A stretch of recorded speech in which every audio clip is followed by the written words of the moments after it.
faster you run, the faster you're done.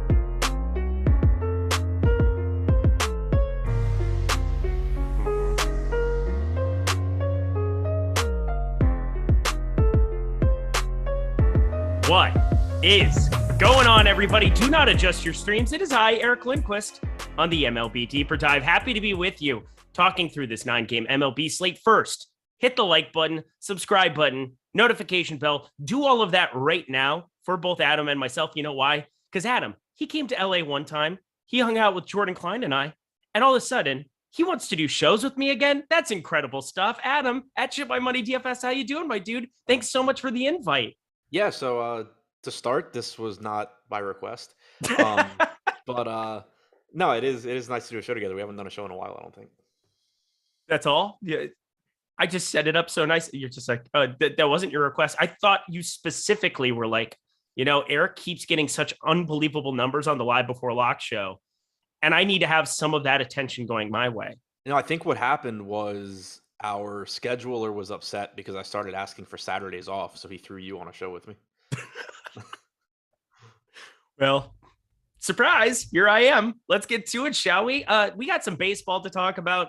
Nothing important happened over the weekend. Did you win anything this weekend? I didn't win anything this weekend. No, I actually didn't play at all yesterday, which was a nice break. Saturday didn't win anything. MMA, I broke even, which felt like a win because it was going to go worse. Yeah, I didn't play MMA. First time in a while, I just looked at that card and I said, you know, I think I'll live my life on Saturday.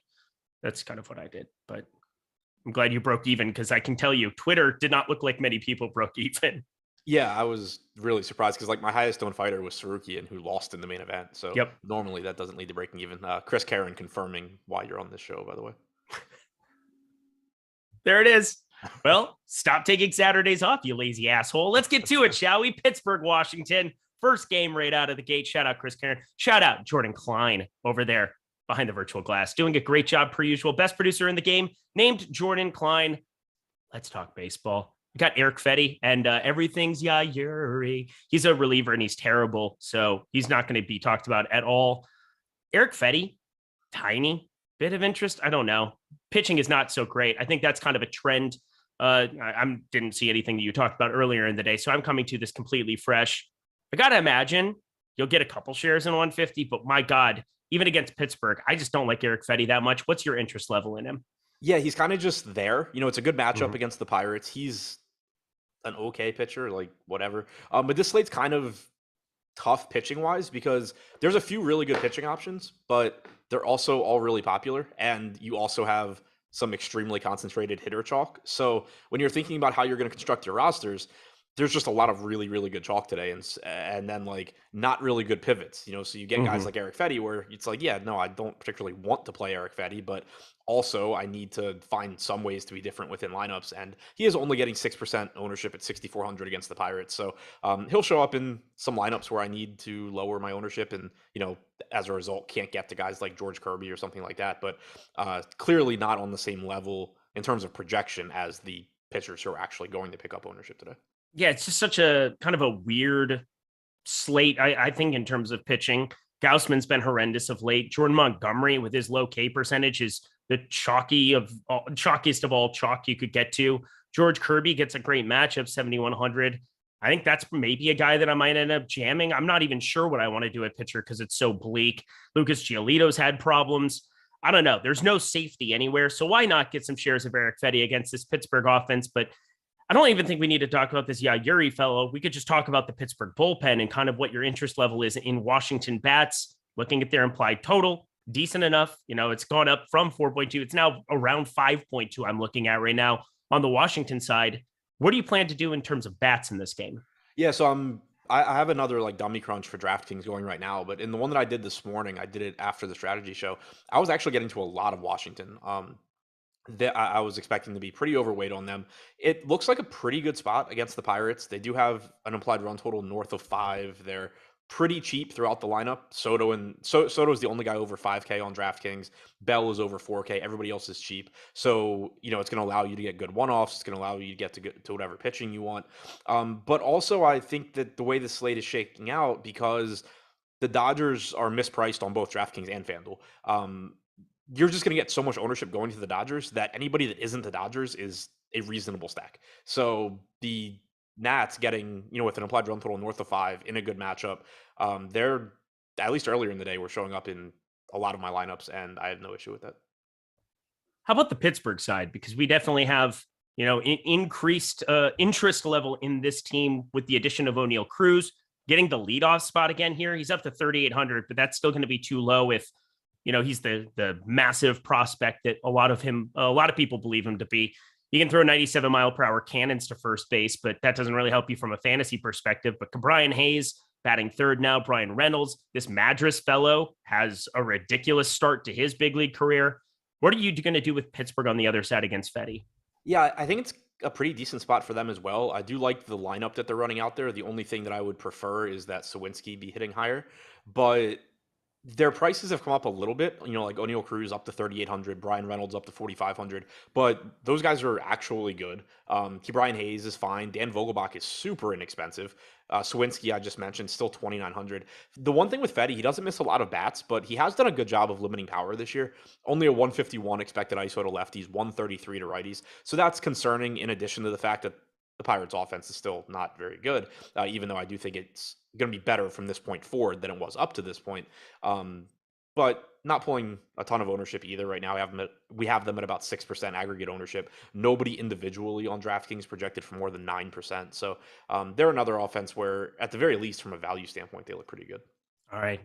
Favorite batter from the Pittsburgh side, Sawinski, still in batting sixth?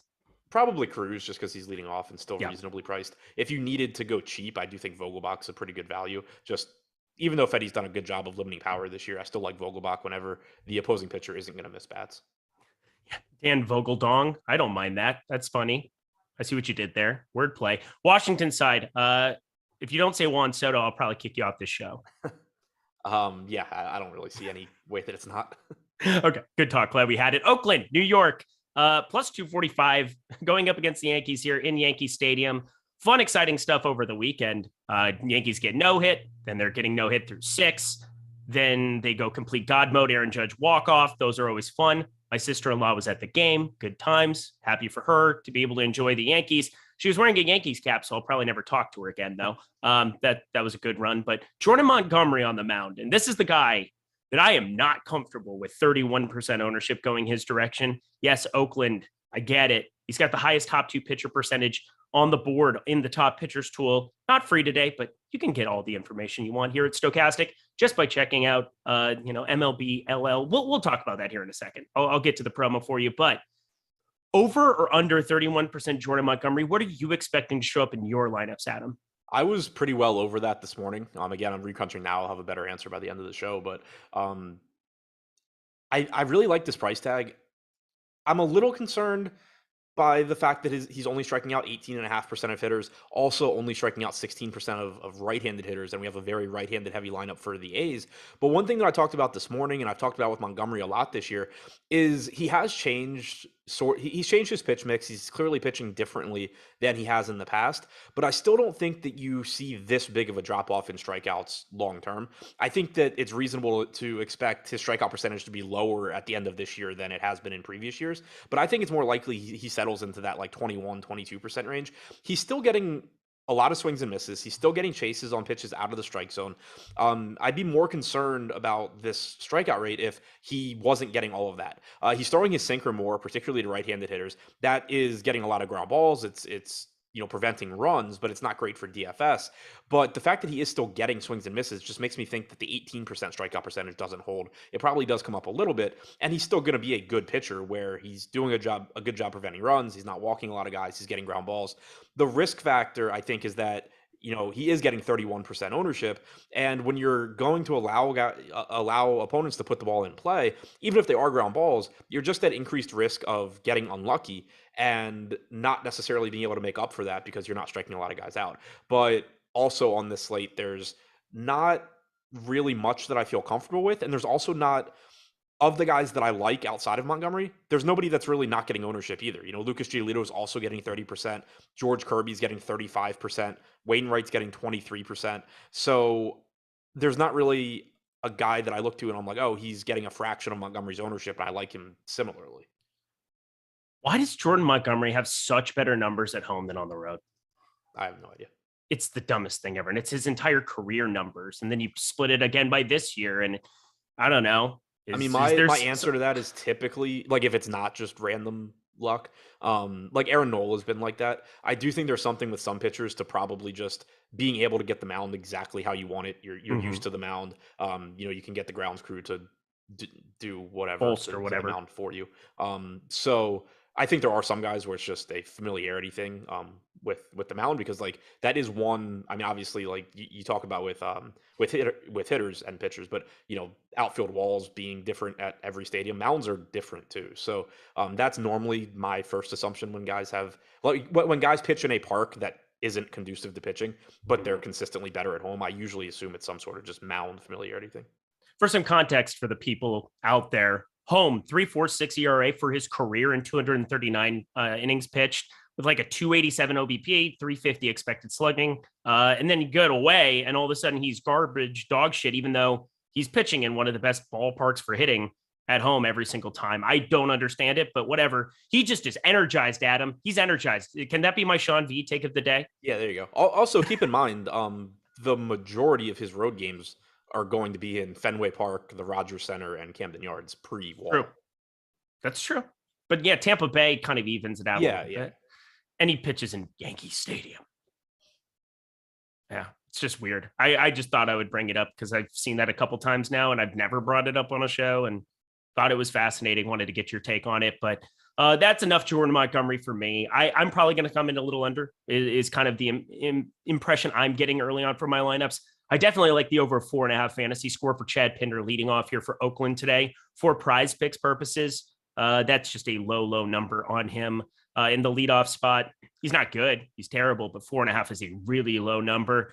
On the other side of this one for Oakland, Paul Blackburn, I don't know. He's a dude. He's got zero ownership whatsoever. Is he even a guy you'll get to in 150? I'd be surprised. I mean, right now, just in the crunch that I have running while I talk, he's showing up in like 1% of my lineups. And once I narrow it down, that's probably going to just disappear.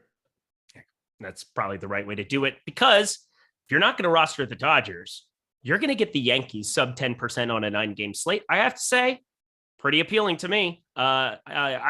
Before we talk about the Oakland side, Yankees definitely the more pressing issue for bats in this game. Well, how do you plan to utilize them compared to the chalkier Washington and Dodgers stacks? Yeah, I think the Yankees, their ownership makes sense to me. Like, they're still getting ownership here, but nowhere near the same level that the Dodgers are getting. Blackburn does a good job of limiting power typically. He's able to get ground balls, but he also doesn't miss bats. He only has a 16.7% strikeout percentage to righties, 18.8 to lefties. So I'm pretty much always going to side with guys like Aaron Judge and Anthony Rizzo and Giancarlo Stanton and Josh Donaldson if they're going to be allowed to hit the ball. I'll take my chances on how far they're able to hit it. Pancho Villa, people get talked out of Dodgers and they smash at 10%. If you think the Dodgers are 10% today, you just disappear. I said this morning that my biggest concern with the Dodgers, like, if I end up not getting to the Dodgers in tournaments, I don't really care. My biggest concern is that I do that and then like they end up at 15% instead of 30. But 10, there's like no way they're coming in at 10. Zero chance. It's one of those things. Yeah, you want to always look at it compared to what is their top stack odds, and they're a quarter of the time they're going to be the highest performing stack on this slate. The thing is too is that they're cheap, like they're underpriced, and so you run into this issue now also where you're fading a stack that a lot of people can fit with whichever pitchers they want, which creates a whole different problem. Luckily on this slate, there's no pitchers that I just feel that secure about.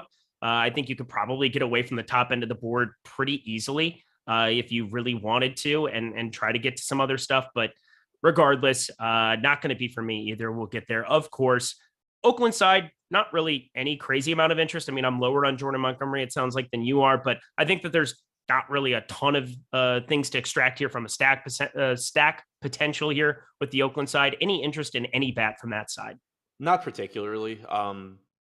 There's plenty of bad pitchers on this slate, plenty of offenses that aren't going to get that much ownership. Pinder at 2,500, I think you mentioned him. He looks fine. Like if you get like a rogue Oakland stack of, Pinder, Bethancourt, Laureano, Murphy, pick one of the other guys, that's fine, but it's just not anything that I expect to be happening frequently for me at all. All righty. Well, we continue on, my friend. 7 more games to get to. But first, Jordan Klein, he had to correct me right out of the gate. God forbid I say something incorrect. MLB DD. There it is. Deeper dive. I had to remember which show I was on. I get confused sometimes. I'm sorry, baby. It's just because I get scared of being a nobody. But use promo code MLBDD, 50% off Stokastic Plus Platinum right now. If you want to get all of the great goods we have behind the paywall, whether it's the top pitchers tool, the top stacks tool, the top batters tool, developed by Sean Zahn, which is so fun to refer to, projections, ownership projections, and not just for baseball, but we've got NASCAR, MMA, PGA, everything you want. There are DFS contests out there, even for the golf tour that may not be named on this show. You can get them here at Stokastics. Check it out. Stop guessing, start winning, and join us at Stokastic Plus today with promo code MLBDD, all caps, one word. So are you personally doing our live projections? No, I will not talk. I will not say that word. You shut your mouth when you're talking to me. That's right. Go comatose for me, baby. We continue on. Baseball. We're talking baseball. Boston, Toronto, 9 implied runs here. We got Kevin Gausman on the mound, and he's not pulling a ton of ownership compared to what I was expecting, but you want to do some box score looking, and it hasn't been nearly as pretty as what it was at the beginning of the season. He's 9,800 against a potent Boston offense. But I will say, if there's one pitcher I'm pretty positive I'm going to be over on today, it's Kevin Gausman in this spot. Is he somebody that you're going to be targeting today in tournaments? Yeah, I expect I'll probably get around the field there. 98. The issue, at least on DraftKings, that I think I run into is that he's sort of at a price tier by himself, and it's a difficult matchup for him. He's a good pitcher for sure, but it's just like you have so many guys that are a lot cheaper, whether it's Montgomery, Kirby, Giolito, Wainwright. Even Lopez is 700 less. You have Mackenzie and Gray. It's just tough for me to pay up that much a lot, because there are still, even though the Dodgers are underpriced, it's not like they're free. The Yankees are still relatively expensive. The Blue Jays are relatively expensive. So I do think in a lot of lineups, I'm going to just end up living in the mid-range at pitcher. But where I do have cheaper stacks, if you're talking the Pirates, or you're talking the Nats or something like that, getting up to Gausman certainly makes sense at only 20% owned. I think you could make a pretty decent case that he's like the most talented pitcher on the slate. You could certainly argue a couple of other guys, but it's not like there's anybody far and away better than him. 26% strikeout percentage overall this year, only a 4% walk percentage, 2.87 xFIP. So yeah, like he's, I think, a good play on this slate. It's just that I'm not going out of my way to jam him in, given that he is the most expensive and he does have a relatively difficult matchup as well. Yeah, he's just got like an 8% difference in K percentage over Jordan Montgomery. Yes, he's got a more difficult matchup. You get the likes of Trevor Story, Bobby Dalbec in this lineup is always a good thing to see in terms of K percentage. I don't know. It feels like a spot where we're going to get to the end of the night, and it's like, of course, an 18% Kevin Gausman went for 28 or something. Hasn't showed up lately, but the stuff looks fine to me. Is there any issue you're seeing with Kevin Gausman right now? No, I haven't even looked into it today because he's coming off of a decent start, but I had looked a little bit last start. And the first thing I always look at with Gausman is to see if he's still throwing his splitter, because that was always the thing with him with Baltimore. He'd go through these stretches where he looks like an ace, and then he would start getting lit up, and you're like, oh, what happened to Gausman? And it's like, oh, he just started throwing his straight as hell fastball down the middle and not throwing anything else. But that San Francisco basically said, you're not doing that anymore. Right. Which again, it's crazy to me because the Orioles actually had a catcher that figured it out. And with Caleb Joseph, Gausman was really good. But the fact that never got communicated to Gausman or anyone else in the Orioles organization is just mind blowing to me.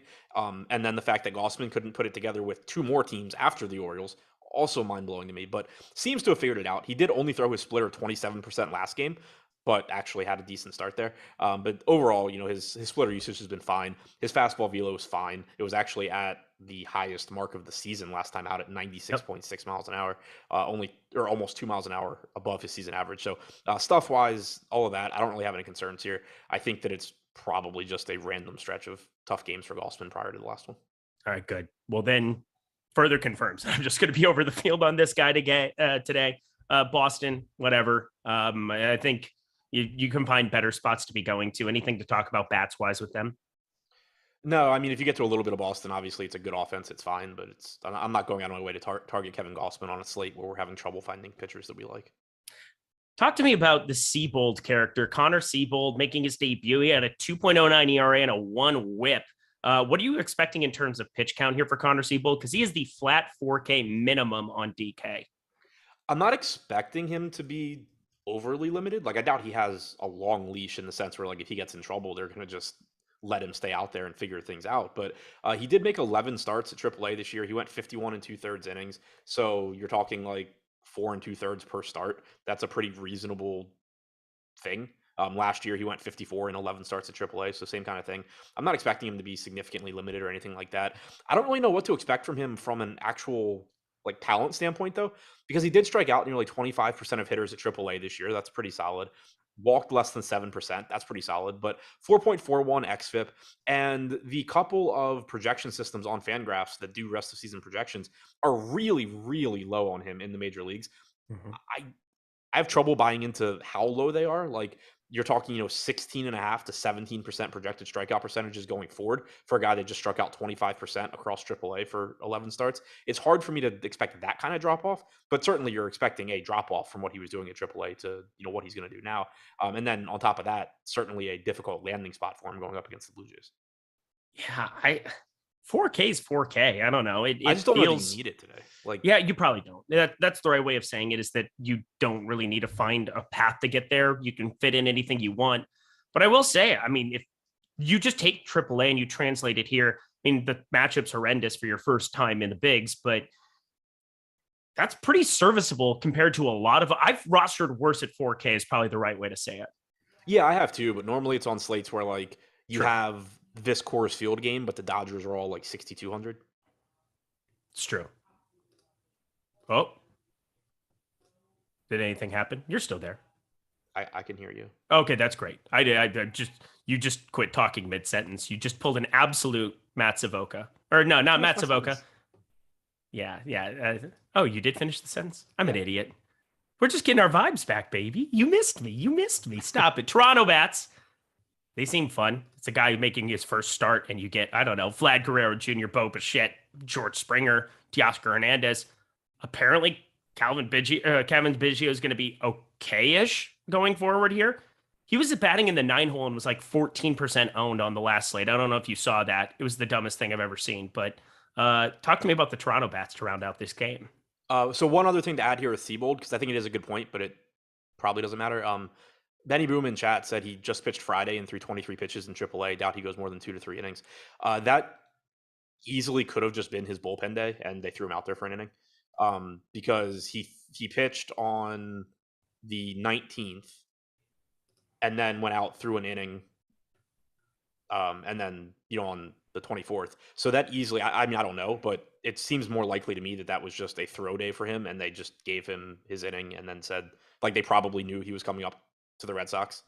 So it was just like, yeah, go get your inning and you're done. Like, he went 6 innings, 5 innings, 3 innings, 6 innings, 3 innings, 7, 6, 6, 5 in his previous starts. I don't think there's really pitch concerns here for Sebold. I might get to a little bit. I'm just talking myself into a little bit here. But Toronto, 5.5 implied run total now. It's gone up another half run since this run sheet got put together. That's going to be interesting no matter what. Toronto, interest level there.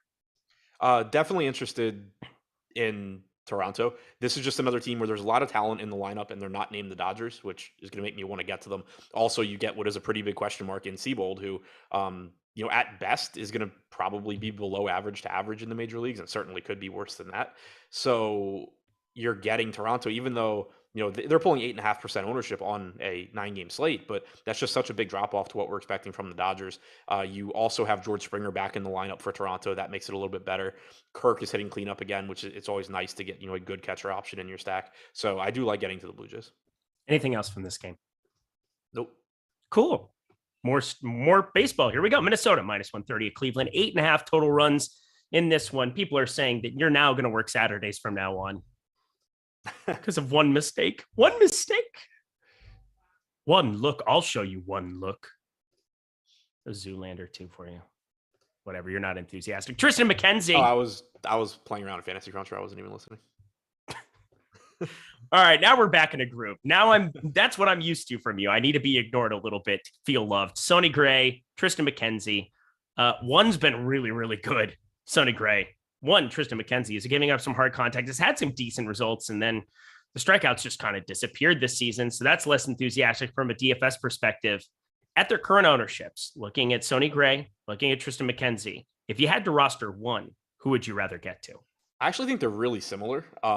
Probably if I had the roster one, it would be Gray, just because I do think he's a little bit better than Mackenzie, and I don't think the matchup is great for either guy. But I think that they're very similar in that neither one is pulling. Actually, Mackenzie's up to 11% now. Gray's at 3. So I was gonna say neither one's pulling ownership. Now Sonny Gray's not pulling ownership. It's weird. I think that, and I don't want this to be misconstrued as like I think Sonny Gray projects really well and everybody's wrong. I do think he's a little bit under projected across the industry because he's had a really weird season. And so if you're just kind of looking at his pitch counts throughout the year and his average innings pitched and all of that, I think you're getting a low estimate on him from what you should expect. He was limited to, like, he threw 76 pitches in his first start of the season. That was something where, because of the abbreviated spring training, pretty much every pitcher was limited in their first start. Second start of the year, he got lit up. He went on the injured list, missed some time, comes back, he's on a pitch count. You see it, progressively ramp up. Then he gets injured again, comes back, throws 60 pitches, then throws 85 pitches. There's no real reason for me to think that he's limited here. This is someone that, last season averaged just shy of 6 innings per start. He's done similarly in previous seasons. I'm not saying that, again, I don't think it's not a good strikeout matchup against Cleveland. It's not a great matchup at all. But I do think that projections are just a little bit low on him everywhere because they're probably just waiting how he hasn't gone deep in the games this year, but there's just massive extenuating circumstances on him that I don't think apply to this game. So I'm a little bit higher on Gray than most projections that I've seen. And I do like the fact that he's only 3% owned because he at least has the talent to beat any of these pitchers. He does have the second highest strikeout percentage on the slate behind Giolito at 26.9%. He has a 3.19 xFIP, which is the second best on the slate other than Gausman. Just based on the talent and the lack of ownership, I want to get to Sonny Gray. Yeah, I mean, if you're just telling me from a raw talent perspective, you have Kevin Gausman. I think he's clearly number one, has the best pitch out of anybody in this core. But like Sonny Gray's in the conversation with Pablo Lopez. Tyler Anderson is in a terrible ballpark, obviously. So, you can't really look at that. Martine Perez, I don't believe anything that's going on with him, but gets a decent matchup in KC. I just think Sonny Gray's a really, really good pitcher. And yes, if you look at just Cleveland, 18% K percentage versus righties this season, a 108 WRC plus.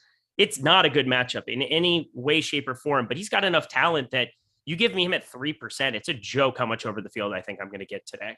Well, and the other thing is too, even like when you bring up the bad matchup, which I agree, it's a bad matchup, but I mean, let's talk about the other pitchers that are getting ownership here. Kevin Gausman's facing the Red Sox. Jordan Montgomery, it's a good matchup as far as the A's suck, but it's a tough strikeout matchup in that he's only striking out 16% of righties this year, and they just stacked a bunch of righties up against him. Giolito has a good matchup in terms of strikeouts, but he still has to face 2 to 3 of the best hitters in baseball this season.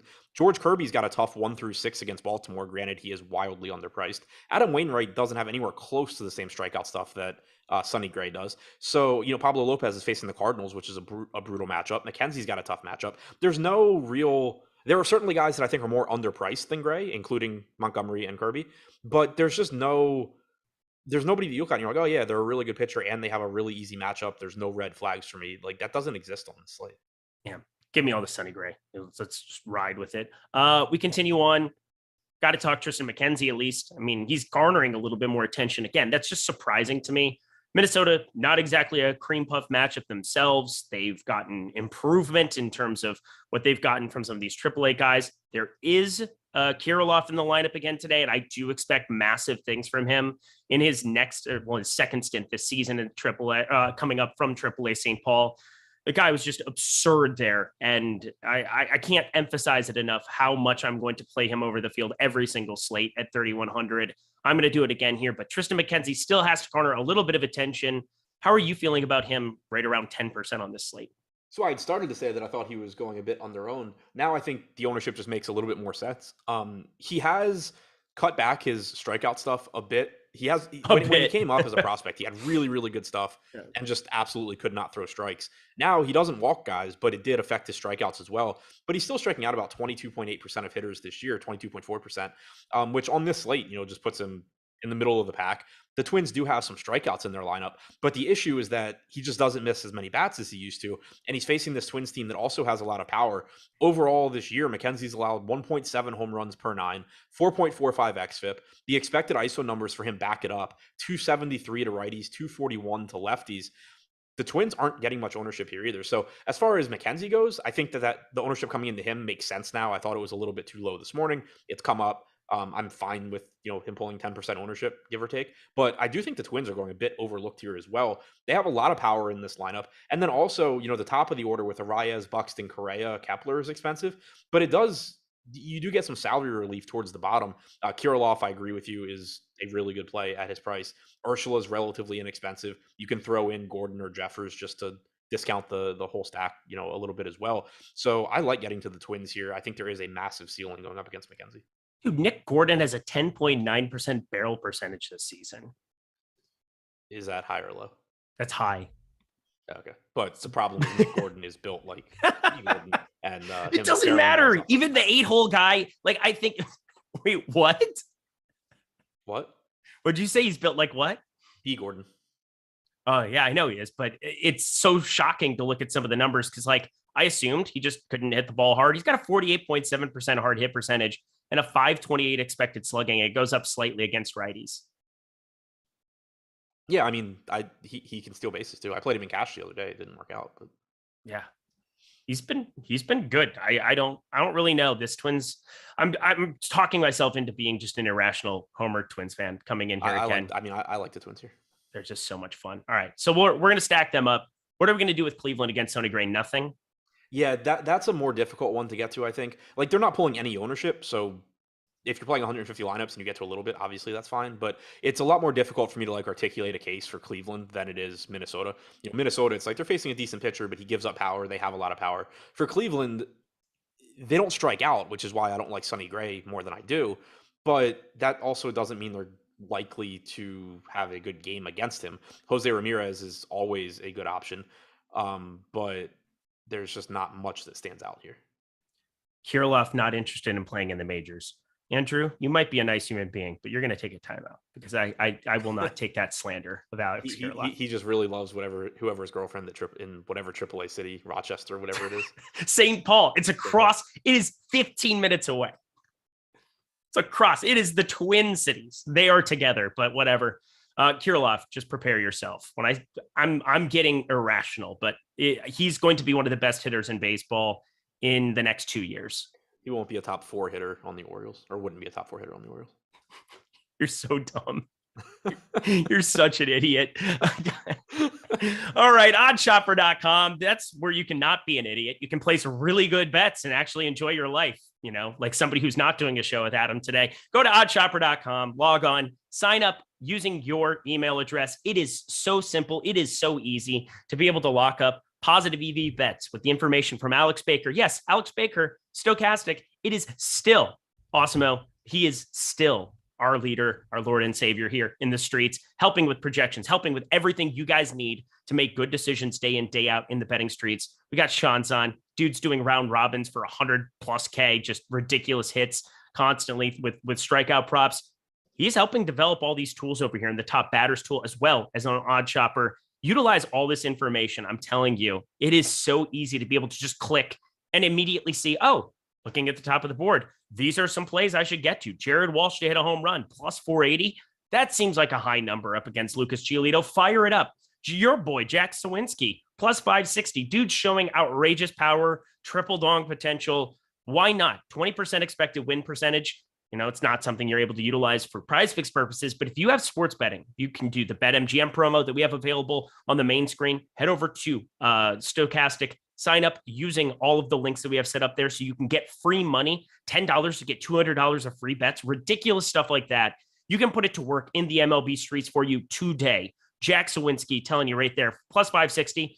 I'm just going to do this instead of asking you. That seems like a good number. Yes, Adam?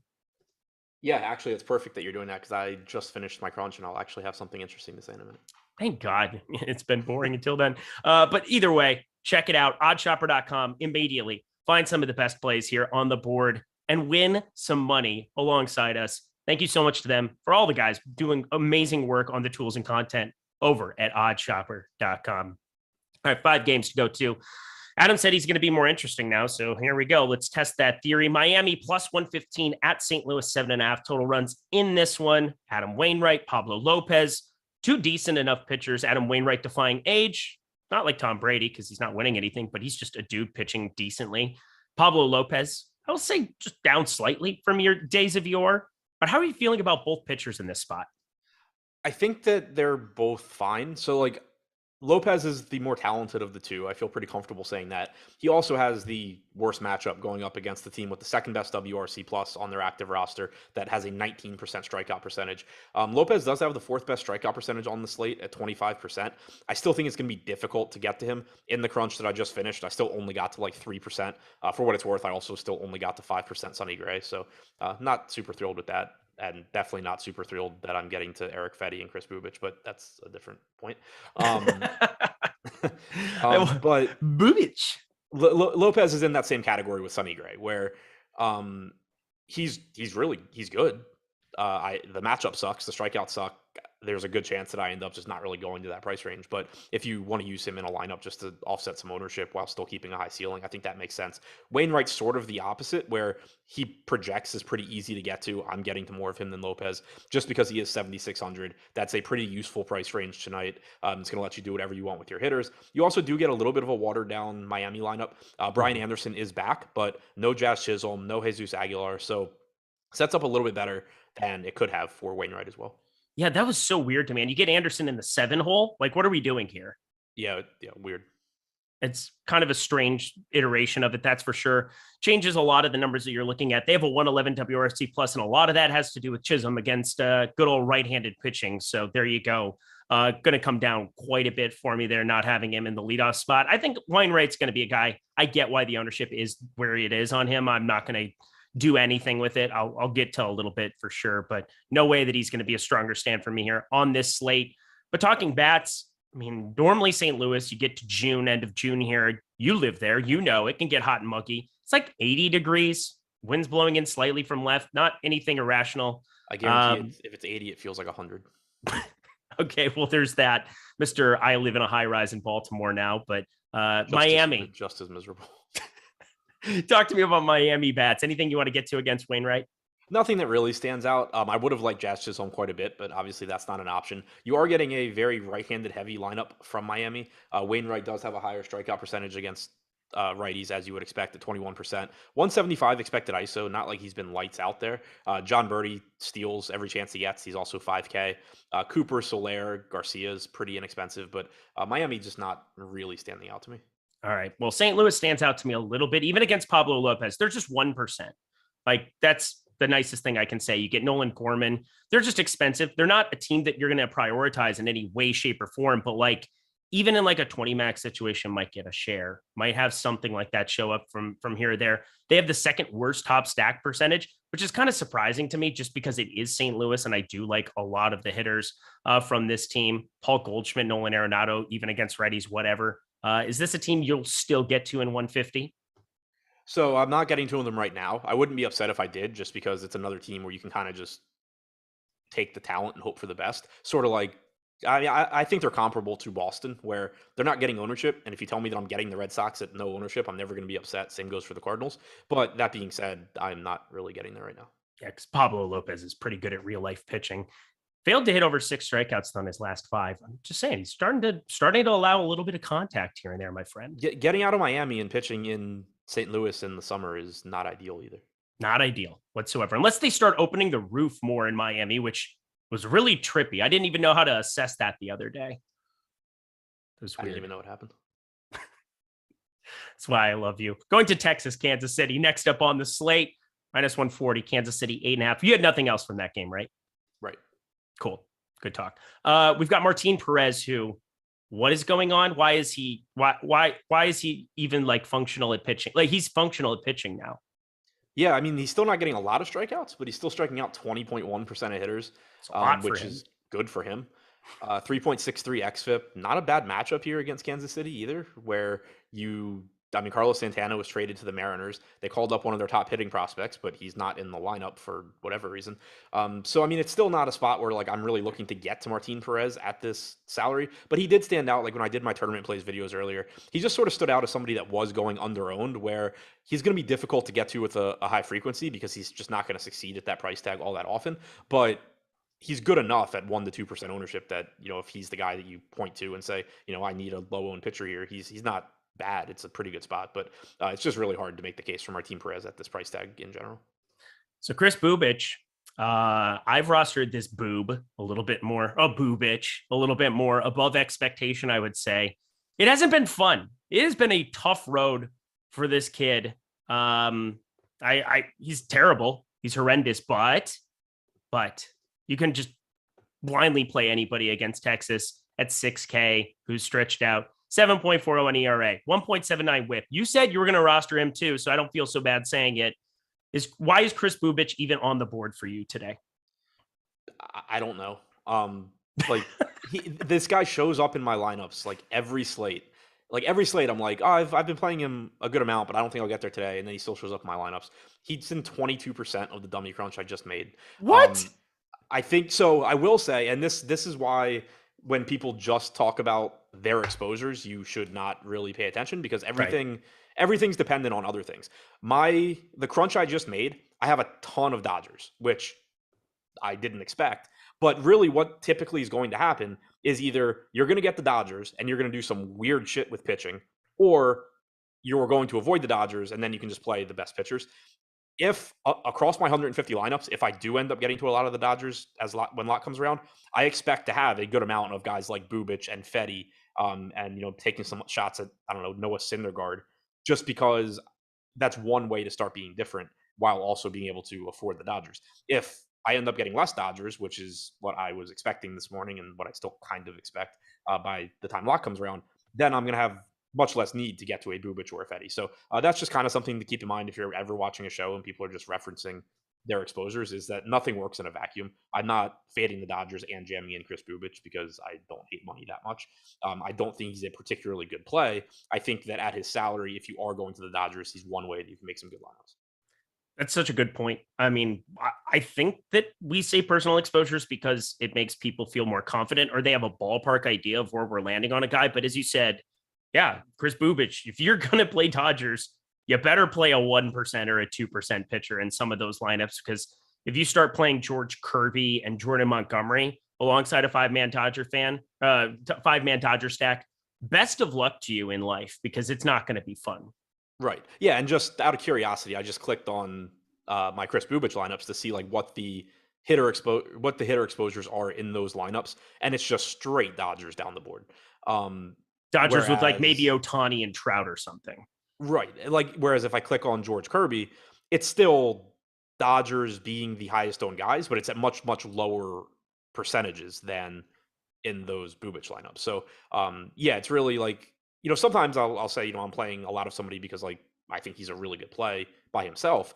In this case, right now, I'd be playing a lot of Bubich, but it's solely just because I'm playing Dodgers. Look at this. Not only do we have T. McBee, shout out Terry McBride. Not only do we have EMAC, Sean V, talking about all the people there, we have Dan Strafford appearing.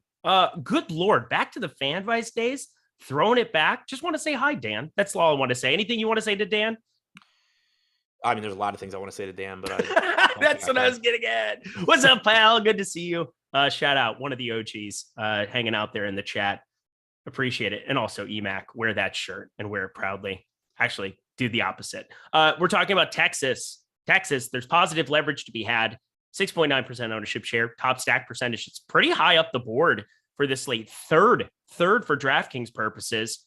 How are you feeling about Texas? Are they going to be in your lineups as much as it looks like you should probably be getting to?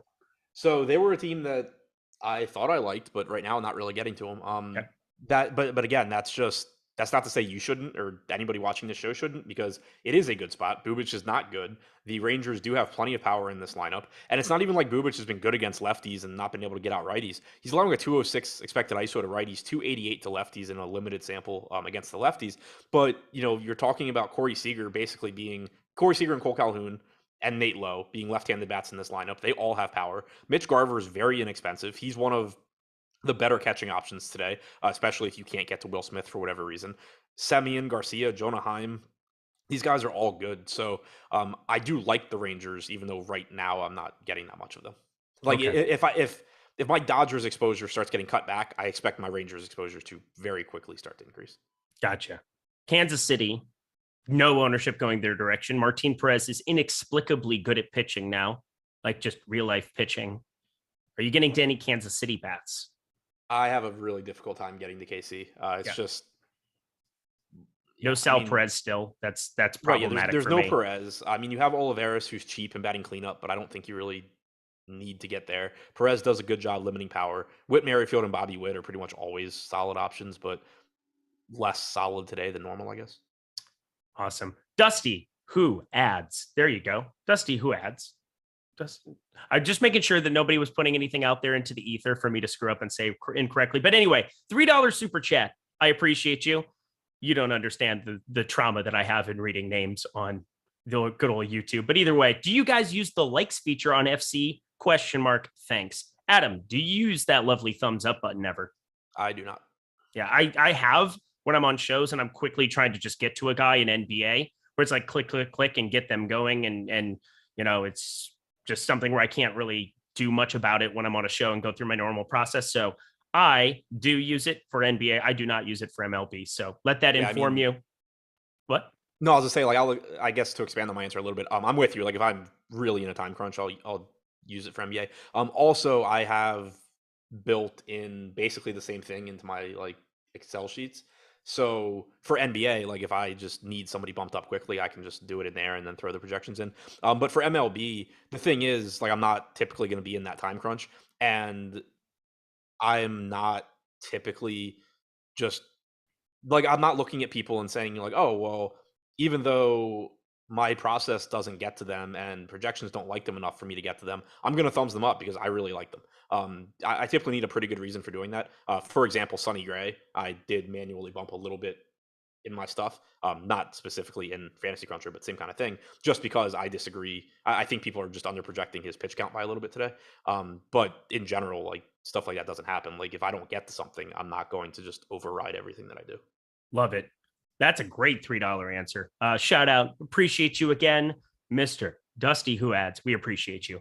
Let's ride to the most important game to talk about on the slate. And it's weird because I feel like when we get to Coors Field's games, it's pretty easy to just write off pitching unless, you know, you get some ace in there. And yes, Tyler Anderson, if he wasn't the second most expensive arm on the board today, maybe I would get to a little bit, but I can't really see myself wanting to get to any type of exposure with him for FanDuel purposes. I guess he's 8,700, but garnering no attention over there whatsoever.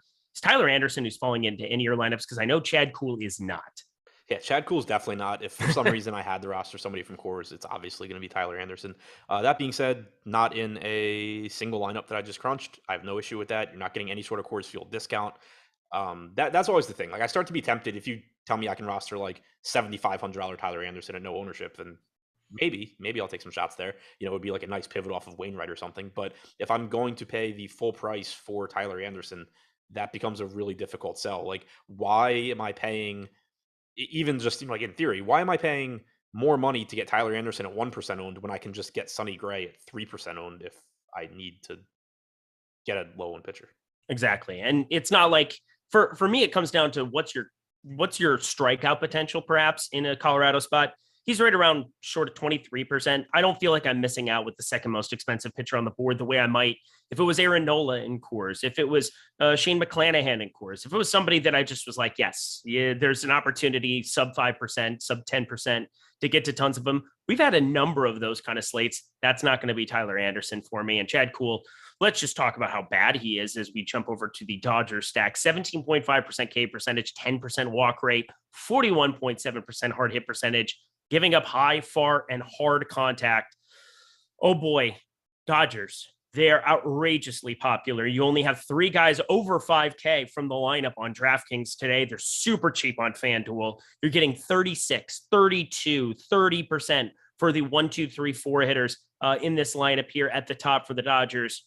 1, are you planning to 5-man stack them? Because you said you were getting to a lot more of them alongside Bubich than you expect. Are you stacking them above kind of this 25% threshold? And 2, how do you plan to utilize them today in your lineups? Right now, like if the slate started right now, I'd just be jamming the Dodgers, which I'm surprised by. Okay. I don't really have. I mean, obviously the reason is that they're very clearly the top offense, but I'm surprised that I'm getting there. I think what it might be is that looking at like the rest of the good offenses, Toronto, Texas, Washington, the Yankees, they're all kind of getting like the correct ownership as well. So even though I think the Dodgers are going over owned, it's kind of like I think it's just setting up for me where it's like I prefer getting to the Dodgers and giving up those like second, third, fourth, fifth best teams. I don't feel great about that. I'm kind of hoping it changes by lock, because you are just talking about such ridiculously high raw ownership here, where even if they do end up being the best stack, you just have so much competition with the rest of the field. So I'm kind of hoping it changes. Right now, it isn't. But if you are going to the Dodgers, certainly want to be mixing in some lower owned pitchers, some lower owned secondary stacks with them. Are you using Sahil's projections from 2015 and you're just getting to infinite amount of Coors? You remember we would run just 150 Coors lineups every single night? Vaguely. I do know that's never worked for me. Like anytime I go into the slate and it's just like I'll see my lineups and it's always a good feeling because it's just like, oh, cool. I actually ended up getting the Coors Field today and just jamming them in. And then it's, 3-0 after 6 innings. It's happened too many times. There's also me who, my very first like 100K sweat that I ever had was blown up by an 8th inning of garbage time when it was like 13-3. And I went from first to third and it was like a 80K drop off because of a garbage time, homer, back to back to back. The three chalkiest batters on a 14-game slate. They were all like 35% out. So yeah, I hate Coors Field. I always will. Never going to get right either. It's just not how it's going to work out. That was actually the day that Chris Taylor made his MLB debut and went nuts. No, for his debut for the Dodgers, like his first day with the Dodgers. They were in Washington. It was just lying. What? I said, so not his MLB debut. You're a liar. Talk Colorado. They seem like a team that has positive leverage against Tyler Anderson. And well, they don't have positive leverage. It's fine. You smacked mommy at the dinner table and you should be ashamed of yourself and go ahead and talk to me about Colorado. It's fine. You're a bad person. Go ahead. Talk. Yeah, I mean, so it's a relatively difficult spot for Colorado. I mean, Anderson is a good pitcher, but you are getting them obviously in the same great ballpark, getting 1/4 to 1/5 the ownership of the Dodgers. Anderson's certainly a lot better than Cool. He's not that much better, where you're just talking about, that you would willingly lay somebody like 4 or 5 to 1 on the Dodgers beating the Rockies. You also got Chris Bryant back. He's reasonably priced at 4,200. So I do like the Rockies at their ownership. Just another one of those teams that I would throw in the mix if you are if you're staying away from the Dodgers, throwing the Rockies in the mix with, the Braves, or not the Braves, the Yankees, Blue Jays, Nats, those teams. Glad we had that talk. Cool. You do laugh a lot at me on shows. I just want to point that out about your character. Take that however you want. White Sox plus 110, LA Angels. Actually, no, I have one other thing I have to say quick. Stokastic discounts. Texting. I'm just going to say the buzzwords of everything in this. Right here you go. MVP 22. Text that to whatever number Jordan Klein's going to throw up on the screen. It's going to show up right now. 660-656-4417. Yes, you text MVP 22 to that. You could be automatically getting a year of Stokastic Plus Platinum. There will be a drawing for that. Simply click on the link in the video below or just text whatever is on the screen right there. There it is. Done. Show me your Duke. Duke will be back here on Saturday. He was having summer camp. He was hanging out in the world. He's doing so well. He learned to walk like a good boy so we won't dislocate our shoulders on walks anymore. That'll be good. But anyway, utilize that now. Get all the Stokastic discounts and first crack at beta testing new tools and features for our Stokastic MVP text program. 2 games to go. We have plenty of time. These ones should be easy. Chicago White Sox plus 110 at the Angels. 8.5 total runs here for this one. Your favorite guy on planet Earth, Noah Syndergaard, is on the mound here going up against this White Sox lineup. Lucas Giolito, though, is the guy I really want to talk about because when you talk about raw strikeouts, you got to talk about Lucas Giolito, but you want to also talk about disappointment. You got to talk about Lucas Giolito this season because the dude is getting rocked to the tune of a 519 expected slugging, a 47.2% hard hit percentage. Oh boy, how much Lucas Giolito for you against this Angels lineup that confirmed has strikeouts in it do you plan to get to today? I'd like to. I mean, right now I'm at like 20%, which Okay. I think is fine. If I got higher than that, I certainly wouldn't be upset. But right now he is pulling similar ownership to Montgomery. He's pulling similar ownership to Kirby. So I think if that comes down a little bit, I'd get to more. The thing with Giolito here is it's risky. Like, it scares me going to him just because you do have to get through Taylor Ward, Mike Trout, and Shohei Ohtani right out of the gate. But if you're able to navigate those guys, you can rack up strikeouts against a bunch of really not good hitters throughout the rest of this lineup. And Giolito does have the highest strikeout percentage on the slate at 27.2%. He does have a 3.72 xFIP for the season. He has also allowed more than 2 home runs per 9 innings. But the thing that stands out is that, you can bring up any point that you want about struggles that Giolito's had, whether it's been home runs over the course of the season, whether it's been the fact that he's gone negative in each of his last 2 starts. He's $8,300. Like, it's accounting for his struggles. You're not talking about, you can bring up red flags on pitchers with a proven track record a lot easier when they're still priced like the pitcher with the proven track record. When he's priced like Jordan Montgomery and, just a mid-range pitcher, you're kind of getting that's factoring in all of the red flags that you would bring up. I like him more than Jordan Montgomery. I think that's really what's coming up. And obviously, I think I'm leaning more on the K stuff. And you were talking about getting to a lot of Montgomery earlier. I get it.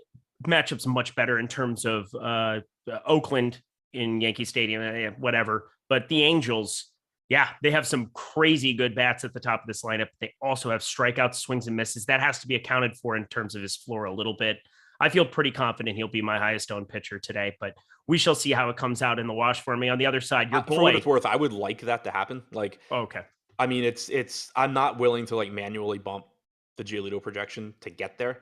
But if I were just, if this were like 2016 and I were hand building lineups, I'd have a hell of a lot more Giolito than Montgomery.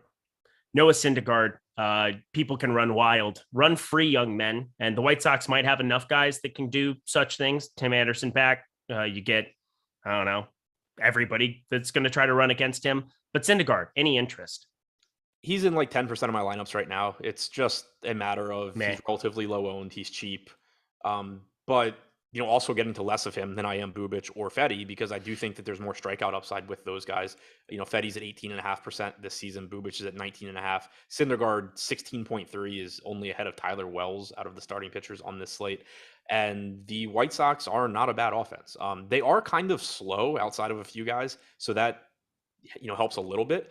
I don't know if they'll try and steal with like Jose Abreu or not. But you still have Tim. Was that a joke? I think that was a joke, right? What? Jose Abreu doesn't run, does he? No, but I mean, everybody runs on Syndergaard.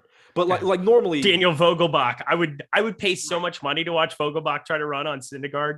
Right. I mean, so normally when we talk about whoever's facing Syndergaard, it's kind of like, well, obviously the base stealers are going to steal, but also these like just averagely fast guys are going to also try and steal. The White Sox have some legit slow guys that I'm not sure if they're going to even try. But, Tim Anderson will certainly run. Luis Robert will certainly run. Pollock, I would expect to run. Josh Harrison will definitely run. So there's still stolen base upside in the White Sox lineup. My point's more so like at least not every hitter in this lineup is an automatic double if they happen to get a single. Okay. Well, Jordan Klein, having fun. I'm having fun. Everybody's having fun today. That's why you're all going to hit the like button as we go over to talk about the Angels. Let's do that. Just talked about the Angels. I had somebody said, what about what La Russa said about the team running? I have no idea what La Russa said about the team running. I have no idea. La Russa's an idiot, but talk to me about the Angels, which are less affected by the reigns of Joe Madden because he's not there anymore. That's good too. I didn't hear what you said. Oh, it doesn't matter. Just saying Joe Madden's gone, so it's good. That's that's a positive. I was being so funny, and now I'm not funny anymore. Now I'm just stupid. I didn't understand why the Angels fans were upset about Joe Madden being on. You shouldn't be. You should be ecstatic. Yeah, agreed. Okay, cool. And you should also probably, if you're going to get to an offense against a pitcher who's struggling and Giolito and giving up tons of hard contact, you might as well have, I don't know, Mike Trout and Shohei Ohtani in the lineup. Yeah, clearly anytime that you get to Trout and Ohtani, that's going to be fine. They are expensive, and it's not like they're going to be unowned, but I think it goes without saying that they're good plays. All right. Smash that like button here, please, everybody, so that we don't give all the glory to Josh and Greg here. We've got over 900. We have 918. I've never seen this number on a deeper dive before, Adam. I've never seen this on a deeper dive this season. I'm just saying. I don't know what we normally do. I'm drawing a crowd, baby. It's because I'm so influential. Don't hurt me. Baltimore, Seattle. Let's talk George Kirby, because that's really the only thing I want to talk about from this game. Tyler Wells. Are you going to get to any Tyler Wells today? Actually, we should talk about him quick. I doubt it. I mean, certainly nothing more than like a random lineup. Cool. That's all. That's all the time we had for Tyler Wells anyway. Yeah, okay, cool. Okay. Yeah, George Kirby. He's in 3 out of 150 right now. There you go. So strong vote of confidence. George Kirby, though, I get it. I know why he's getting all the attention and all the land. I strongly prefer Giolito. I think George Kirby, Baltimore against righties, we get it. We've seen this episode before. 23.6% K percentage across the board, 91 WRC plus 152 ISO. You're the Baltimore homer, so there's that. Are the Baltimore Orioles going to homer off of George Kirby today, or are you going to get to a ton of him like the field? So I'm getting to a lot of him. I actually don't like the matchup that much. Same. Haven't really liked targeting Baltimore for a while now, like because they're healthy. They have Rutschman up. 1 through 6 is just legit good major league hitters. Rougned Odor is a free strikeout, but still has some power. Jonathan Arau's not a good hitter, but also not an easy strikeout. And then, Mateo is not a good hitter. But this lineup, I think, is just better than people give it credit for. But the thing is, George Kirby's clearly underpriced. The guy's got a 23% strikeout percentage, only a 3% walk percentage. One of the best pitching prospects in baseball in a favorable pitcher's park at $7,100. I mean, the guy's $200 more expensive than Syndergaard. So it's just tough for me not to get Kirby. Right now, he's my highest owned pitcher. Again, it's not surprising if the Orioles do damage because they do have some good hitters in their lineup, but it's just a misprice on George Kirby. All right. And the Seattle Brawlers to round it out. Any interest getting to the stack of the, I don't know. I thought they threw some good punches. That was fun. It was enjoyable.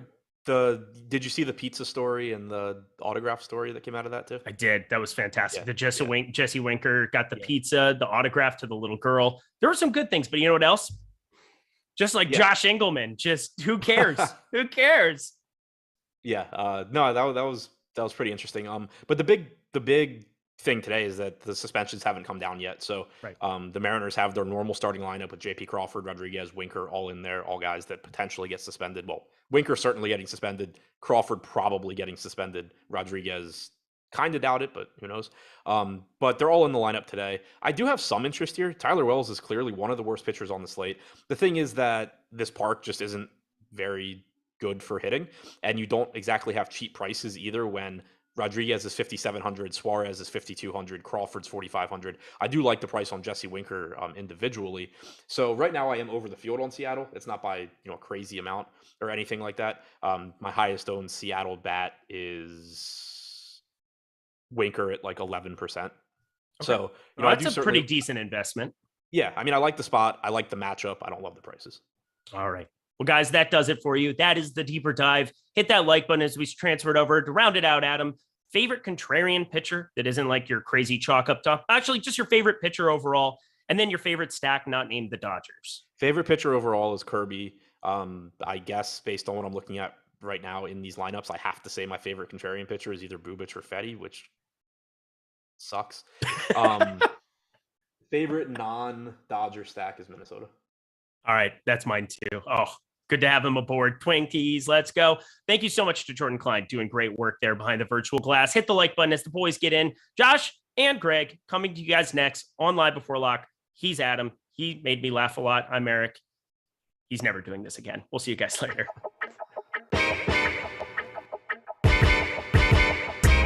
Yo, Dave Loughran here, and we got a new podcast for you, appropriately named Laffy and Savoca, a fantasy football podcast. Wow, we needed a name brand, several focus groups to get us all the way there. But every single Friday, you and I are taking that same analytical and debate energy that we brought to every single DFS slates over the last 2 seasons, and coming at you every Friday talking about the NFL, the changing landscape, and how it applies to fantasy football, best ball, and of course, DFS. We're going to be here all football season long. You can find us on the Stokastic Fantasy Football channel and on iTunes or wherever you get podcasts today. It's going to be a great time. Here, have a little taste. Do you agree with Tyreek Hill's ADP right now? No, sorry.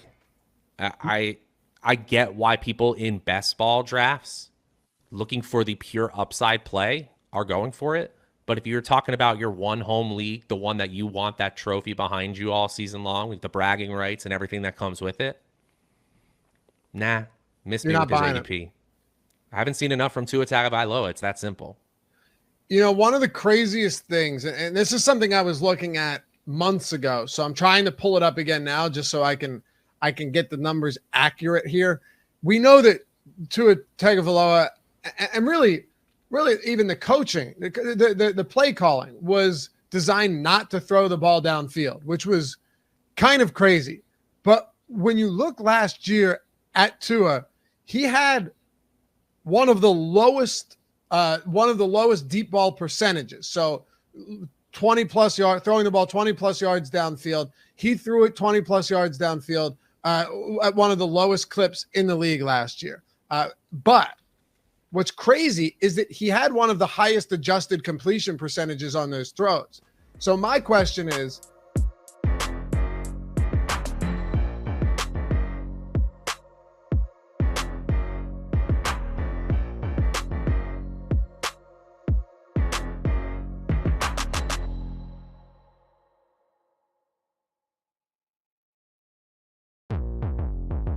like my favorites, but it doesn't matter. Ah, shit, where'd that window go?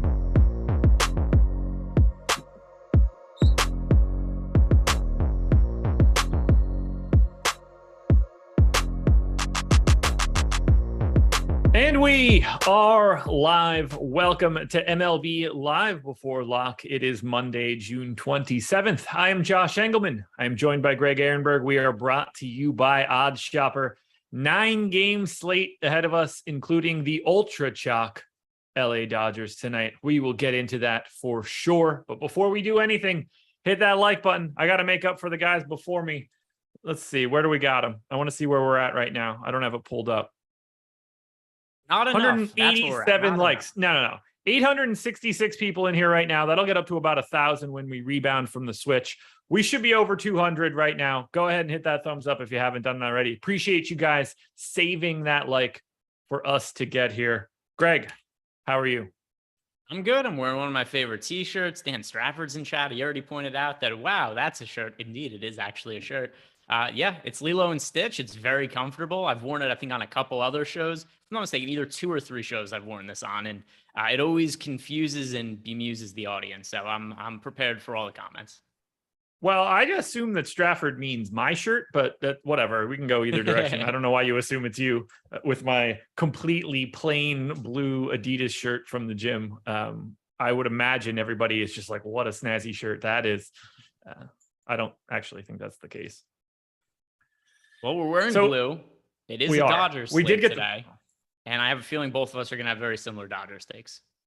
You are pretty right if it means they're in everything you do. No, I'm just kidding. I'm light on the Dodgers. But here's what my thought process is for today's show, because you have not done the strategy show this morning. All of your takes are new to the entire public. So I think that we could take a quick lap through each and every game and get your overall thoughts on everything, because I think we have enough time to do that and then open it up for like any sort of questions and, you know, any slate specific stuff. But we can get your opinions out there if you want to.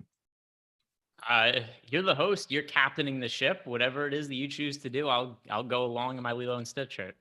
Let's do it, because I think that we'll get some good takes here, because everybody's heard myself and Adam this morning. Everybody heard Eric and Adam again. So you got a double dose of Adam. I think it's time for a fresh voice in this piece. So let's do this. Let's get it started. Josh is wearing Vera Wang tonight. Yep. This is my best Vera Wang Adidas shirt for $6. Nats and Pirates. Big time run total for the Nats, which is not something I was expecting earlier today. Eric Fede and Miguel Yajure. I don't know how to say that at all. They're probably not the way that I just said it. I don't think it matters. I'm not rostering him. I'm not really rostering Fede. Do you like the pitching? So I don't like the pitching, but I do think there's an interesting conversation to be had about Miguel Yajure and just what we expect out of him in terms of length into the game, because make no mistake, he stinks. All of the data we have on him is terrible. He's been no good in the big leagues. Even in the minor leagues, he hasn't found success. So this year, he pitched 10 big league innings with an 11.32 ERA and an 8.05 expected ERA. So you think like, all right, let's sign him to the minor leagues. Let's get this guy some work, see how it goes. Well, in the minor leagues, he's a 4.26 ERA and a 4.5 FIP. But here's the other thing that's really important to me is he's only pitched in the big leagues out of the bullpen. Even in the minor leagues where they tried to stretch him out, he was not going very deep into games either. He's made 6 appearances and pitched a total of 12 innings. So I'm going to go through his recent minor league game logs and see what we got out of him lengthwise. All right. So his last start in the minor leagues, he pitched 1 1/3 inning.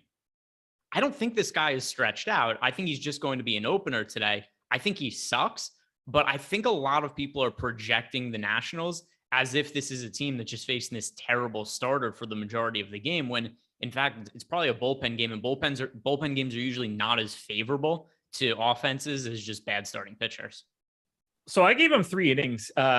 It doesn't really make much of a difference to me either way. Adam posited that it could have been his throw day, and that's why he pitched a limited amount in that last game, not necessarily sort of any limitation, just getting him a little bit of extra work in lieu of getting up here. Whether that is the case or not, whether you think he's going deep or not, I just don't care that he exists. So yeah, I gave him 3 innings and it doesn't matter. The bigger question then is, where do you land on the Nats, who have the second most ownership on the slate, and technically speaking, the most if we just want to ignore the Dodgers because they are on a completely different planet? Yeah, so I think they're overowned. So I agree with you. In terms of Yajure, like he's irrelevant individually, him for DFS, but his impact on the Nationals offense does matter, just because I'll pull up the numbers right now for the Pirates bullpen this year. But even if a team has a shitty bullpen, unless it's an egregiously shitty bullpen, it's typically better than mid-rotation starters. And I don't think that this is nearly as good of a matchup as the betting line or the public makes it out to be. It doesn't mean the Nationals are unplayable, but I think they're overowned. Well, as of right now, I have, let's get back to this stacks column, very little Nationals. I am definitely under the aggregate number that we have their ownership at, which is 11.7%. I am coming in at a crisp 6. So I'm still getting there, but this is a team that I think is pretty easy to lightly fade. So I think we're in the same boat. And sorry, one more point before we get past this. The Pittsburgh Pirates bullpen is a 4.28 ERA and a 4.11 FIP. It's one of the weaker bullpens in the National League. But if you were to see a starting pitcher with those numbers, 4.28 ERA, 4.11 FIP, strikes out about a hitter per inning, you would think like, okay, this is a neutral matchup. And I think that's also why it's one of the main reasons, for me at least, the Nationals are going overowned. All right. Anything you want to touch on from the Pirates side of this one? Not really. I mean, O'Neal Cruz is obviously a very talented young hitter. He's still fairly cheap in both FanDuel and DraftKings. If you're rostering him as a one-off, he's not going to be picking up the same ownership now as he was when he first got called up to the big leagues and he was the flat min price. He's also struggled, I think, a lot more than most people would have expected to this point in his career. But with that aside, the Pittsburgh Pirates are also picking up a little bit of ownership today. They're projected for 7% ownership on FanDuel, 7% ownership on DraftKings. I don't want to play a Pirates team that's somewhat popular. So I understand why both these offenses, people will look at and be like, hey, pretty good spots for them. But these offenses are not good. The pitchers aren't good either, but the offenses are both pretty popular. Yankees and A's. Yankees are massive favorites in this one. Jordan Montgomery and Paul Blackburn. Montgomery pulling slightly north of 30% ownership right now. I don't think there's a problem here because he's 8K. It's a nice strikeout matchup as well. Jordan Montgomery is currently my most exposed pitcher. What are you doing with him? Yeah, so Montgomery's an interesting case because I keep expecting his strikeouts to return. And the main reason I expect his strikeouts to return is because he's a really high swinging strike rate this year. But I haven't been able to figure out why it's not leading to more strikeouts, because this is by far the lowest by far the lowest strikeout rate of his career. 18.5% this year. And in previous years, 24.5%, 24.4, 26.3. And then that's when I start to look at the underlying numbers like, okay, why are the strikeouts off? And I just can't find anything that would indicate they should be this far off. But I keep going overweight rostering this guy because he's a career high swinging strike rate. And the strikeouts are just never there for him. So I'm going to be playing him again with you. I think this is a safe matchup at the very least. And at least the data I look at indicates he should be striking out more guys. Career low strikeout rate while generating a career high swing and misses. It just doesn't really make any sense to me. But what do you make of Jordan Montgomery? Is like, how do you balance this information? So I don't pay attention at all to current stats. I have no idea how any of these guys are actually performing for 2022. I let Steamer handle all of it. They have them at a 22% K rate. I've got the A's as an aggregate 23% K rate spot for this one. So I got Jordan Montgomery projected for just shy of 5Ks. I got him going 5 2/3. He came out of my sim basically right on the number. But if you start restricting, like if I start restricting lineups for leverage or for like a minimum score, it's just driving Montgomery up because 8K is just not the correct price tag. I have him with the highest projection on the slate, and he is the 8th most expensive pitcher. That's just going to be a guy I end up with aggressively. And I don't think that 30% is nearly enough for what he's getting today. So I'm willing to take the chances. It's a sea of righties. That's fine for me. It's better than having a sea of lefties in Yankee Stadium. But I'm going to take the run total to heart.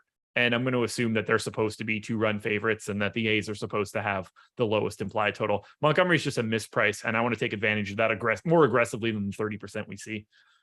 Yeah, at the very least, he's safe because even without the strikeouts this year, and I'm on the same page as you, if I'm unsure about some of the data I'm seeing, I just look at the Zips and Steamer projections and I'm like, what do people smarter than me think in terms of what these guys should be doing in the future? And in terms of Montgomery, they have the strikeout rate coming back, not quite to the same levels that it was in previous years, to your point, but 22% from Steamer, 23% from Zips. It's higher than what he's done so far this year.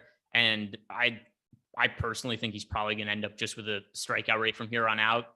Pretty good chance that ends up being back in that mid 20% range based on his swing strikes, the swing and strike rate this year. But then also 2.97 ERA, 3.97 expected ERA. He's generating good results despite the lack of the strikeouts, and the pitching options kind of suck today. So I'm good with the security at pitcher, and I'm going really contrarian at offense, which is not atypical for me. And if I'm going to be contrarian at offense, I don't also have to be crazy contrarian at pitcher. How are you feeling about the Yankees? This is a team that I do not have a lot of today. I'm kind of surprised that I don't, because they're the Yankees, and I think that's pretty easy to get to the Yankees if I'm not getting to the Dodgers. Are you getting to the Yankees? A little bit, not quite as much as the field, though. Paul Blackburn I don't believe in Paul Blackburn at all. He's produced good results this year, but his career track record is shit. He's never been a good starting pitcher. So sure, he's a 2.97 ERA and a 3.78 expected ERA this year.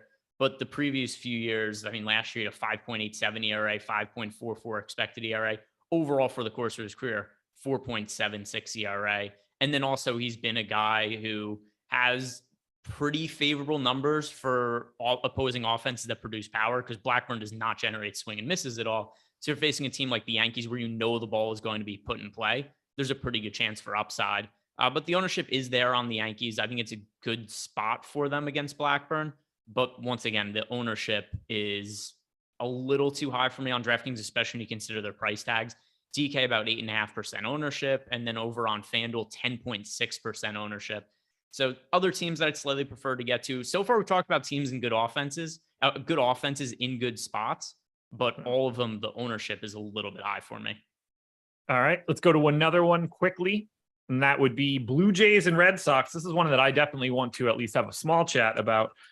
Jays 5.4 run implied total, Red Sox 4.1. Kevin Gausman, Conor Sebold. Are you paying all the way down to Sebold? And then how do you feel about paying the $9,800 price tag for Gausman on a day where he's not really pulling the same kind of ownership as this mid-tier? Yeah, well, the reason he's not is because he sucked for a while now. So Gausman was arguably the best pitcher in baseball over the first month of the season or so. He had a FIP right around 1. So he was crushing everybody in terms of wins above replacement. And then I don't know what the hell happened to him in his last few starts, but he's been in easy matchups in a bunch of them and is just getting the shit kicked out of him. So his numbers have swelled now. He's a 3.19 ERA, a 3.58 expected ERA.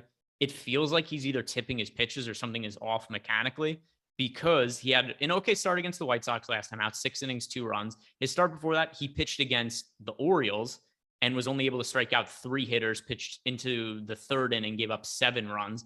Start before that, he pitched against the Tigers, was only able to muster 4 strikeouts. For that, against Minnesota, 3 strikeouts. The White Sox, 5 strikeouts. It's not an easy matchup for him against the Boston Red Sox. The one thing he does have working in his favor is the field isn't really getting there. He is projected for 11% ownership on FanDuel and 19% on DraftKings. But some of his recent struggles, particularly with the strikeouts, I'd prefer to save salary at pitcher. Well, this is one spot where we're slightly different because I'm getting there. Let's see how much I actually have, because I have my lineups done right now. So I'm close to double the field. I'm right around 30%. I have him as the second best projected pitcher for today. Trying not to worry too much about anything he's done. Clearly don't love the matchup, although I do love the idea that the Red Sox have a 4.1 run implied total. So something is leading me to think that I should still be here. I think there's certainly some upside if he's at least mildly correct. I don't think 9,800 is like the craziest price tag in the world. The real reason that I'm getting to him is that he showed up a little bit under-owned for me to the tune of a couple percentage points. And that leverage enough is just bumping him up slightly. So I am getting to Gausman. It scares me going up against Boston because that's a real offense, but I'm taking my chances there. It's one of the spots where it's like one of the few spots where I'm actually like over on a pitcher that's not getting a lot of ownership. I'm neutral on Kirby. I'm neutral on Wainwright. I'm basically neutral on Giolito. So it's basically a stand on Montgomery and a stand on Gausman. Yeah, which I understand that as well. For me, though, but I'm cool just playing some of the chalk at pitcher, Kirby, Montgomery. I just feel safe with those guys. And like offense, I'm not playing the Dodgers very much. If people have been watching the shows all year, I'm sure they know by now, chalkiest offense on the slate. The guys on the shows are probably not playing them very much, which relative to the field, that is true for me, which makes it just really easy for me to play the chalky pitchers because I assume the majority of lineups today will include hitters from the Dodgers. You would think, right? Yeah, it would appear so. Given the fact that they're in basically everything, but we're going to get to those guys in a little bit. First, got a hit on the super chat we got from George/Jorge. Another 10 bones, man. Thank you so much. Top 2 pitchers for a DK large GPP, and what teams would you fade for the same? Thanks. Dodgers are the obvious answer for a team that I would fade in the same. To me, the top 2 pitchers that you can get to are Montgomery and flip a coin on Giolito or Kirby, depending on what you need from a salary perspective. So I guess that's 3 answers. Where are you at? Yeah, so top 2 pitchers in DK for a large GPP. That is Montgomery and Kirby for me. And Jorge asked us this question the other day, and I had said, I understand that they were really popular at the time, but I went with Burns and Garrett Cole as the 2 most popular pitchers on the slate. And then if you're playing a stacking an offense, it's just not the Dodgers. You don't have to worry all that much about pitcher ownership. The Dodgers are going to be crazy popular today, especially if you're playing single entry. I wouldn't be surprised if the Dodgers are north of 50% stacked in single entry tournaments today. There's been a lot of slates as of late where we'll see the team that's projected for the most ownership overall in tournaments. They'll end up being 50, 60% owned in single entry. You just play any other stack that does decently. And if the chalk stack fails, you're going to make money on the slate. So to me, avoiding the Dodgers. And then did he ask for, he didn't ask for a team to stack, just the team to fade though. It's going to be the Dodgers pretty easily for me. And it's going to go poorly a lot of the time. But yes, I think that's the play today, considering the ownership. I agree. I do want to very, very quickly talk about the Blue Jays. This is my favorite team on the slate. This is the team that I am this is one of my two major priorities that aren't the Dodgers today. I have the Blue Jays in 15% of my hitter exposure. They are projected for 7% of the hitter exposure. So I am 2xing the Blue Jays. I feel great about that. Vlad Guerrero is my second most exposed hitter. He's 7% owned. I have 23. I will never be mad that I have Vlad Guerrero in multiples of the field. Kirk, 2x the field. Instead of being on the aggressively chalk catchers, I'm not. Bo Bichette, my fourth most exposed hitter, 3 times the field. I am taking a stand on the Blue Jays today in lieu of the Dodgers. Yeah, it's funny. I hated the Blue Jays yesterday against Chichi Gonzalez solely based on ownership. Chichi Gonzalez might be the worst pitcher in baseball, but I looked at the ownership yesterday and I could not play the Blue Jays. Today, I like the Blue Jays way more against Conor Sebold, who probably isn't as bad as Chichi Gonzalez, but I doubt he's any good. So we've only seen him pitch 3 innings at the big leagues. It was last year. We can't really take anything away from that. At the minor leagues, he's been solid this year, 2.09 ERA, 2.99 FIP. But I'm always skeptical when you get a guy who's bounced around the minor leagues, different organizations, and now he's 26 years old as an unranked prospect. Fastball velocity right around 90 miles per hour, so not great stuff. Also, to Josh's point before about looking at steamer projections, I don't know much about Conor Siebel. Most of you guys probably don't know much about him either, but steamer hasn't projected as a guy who has an ERA and a FIP as a fair talent marker north of 5. So it appears he's no good. He's going up against an offense that's very good. So I agree with you. I think that a team like the Blue Jays makes for a really good pivot off of chalky, expensive offenses like the Yankees or the Dodgers. I would tell you guys a little bit more. One quick thing. Are you going to get to the Red Sox on the opposite of Gausman? A little bit, but not anything all that significant. Because even if Gausman has had some of his struggles as of late, and he did have that one outing where he was like 75% owned against the Orioles and just totally got obliterated, there's still many pitchers that are far worse than him today. So not really that much interest. No, I barely have them. 2.7% aggregate at 1.5% public. It might as well be nothing. I can't talk to you guys about schedule for the rest of the day because there is no schedule for the rest of the day. However, we do have free content. That is MLB player projections. If you're watching this show, that's probably the thing that you want the most out of this. So go to stokastic.com, browse to our MLB player projections, and use them for tonight. Get a preview of what we have behind the paywall. All right, I'm going to keep you moving here. Guardians and Twins. 3.9 run implied total for the Guardians, 4.1 for the Twins. Tristan Mckenzie, Sonny Gray, both guys under 10% owned right now. I prefer Mckenzie to Gray. I'm wondering where you land on either guy. Do you like them both? Do you like neither? Do you like one of them? Hit me with it. I think both of them are good contrarian options if you're playing a chalky stack. So if you are somebody who's like, I don't care what these idiots have to say about the Dodgers, I'm playing the Dodgers offense because they're facing Chad Kuhl at Coors Field. This is where I think you want to go to a Sonny Gray or a Tristan Mckenzie. Both of them are moderately priced, and neither of them are really picking up ownership today. If you're stacking the Dodgers and you're playing George Kirby and Jordan Montgomery in your lineup, which I'm assuming there's a lot of you in chat that have hand-built a lineup and that's what it looks like, you're going to be doing that alongside thousands of other people. It's not a bad lineup projection-wise. It's just so hard to differentiate yourself from the field doing that. So if you do insist on playing a team like the Dodgers, this is where I think a pitcher like Sonny Gray or Tristan Mckenzie makes sense. They each have some strikeout upside. The matchups aren't ideal for either of them, but it's not like they're facing the Yankees or the Dodgers either. Sonny Gray's only projected for 5% ownership on DK. Mckenzie projected for 9%. Over on FanDuel, we've got Mckenzie projected for 4% ownership, 2.5% for Sonny Gray. So over the course of 150 lineups, I get overweight to both of these guys, but it's not like they're 30% plays or anything. It's just guys that I think warrant ownership in the low teens or so. Works for me. Let's check out hitting in this one. Guardians, not really pulling all that much ownership, so that one's pretty easy for me. Twins on the opposite side, not really pulling all that much ownership. These teams are 11th and 12th in the aggregate. Do you see them differently? Are you trying to get to more Cleveland, more Minnesota? No. And so another thing too, is these teams are both positively leveraged. There's no ownership in this game in general. The offenses aren't owned. The pitchers aren't owned. If you're playing 3, 5, 10 lineups, you don't need to get exposure to this game at all. If you're playing 150 lineups, I think everything is worth being overweight to, not because it's a great spot for anybody, but because there's a certain probability of success that none of the field is rostering.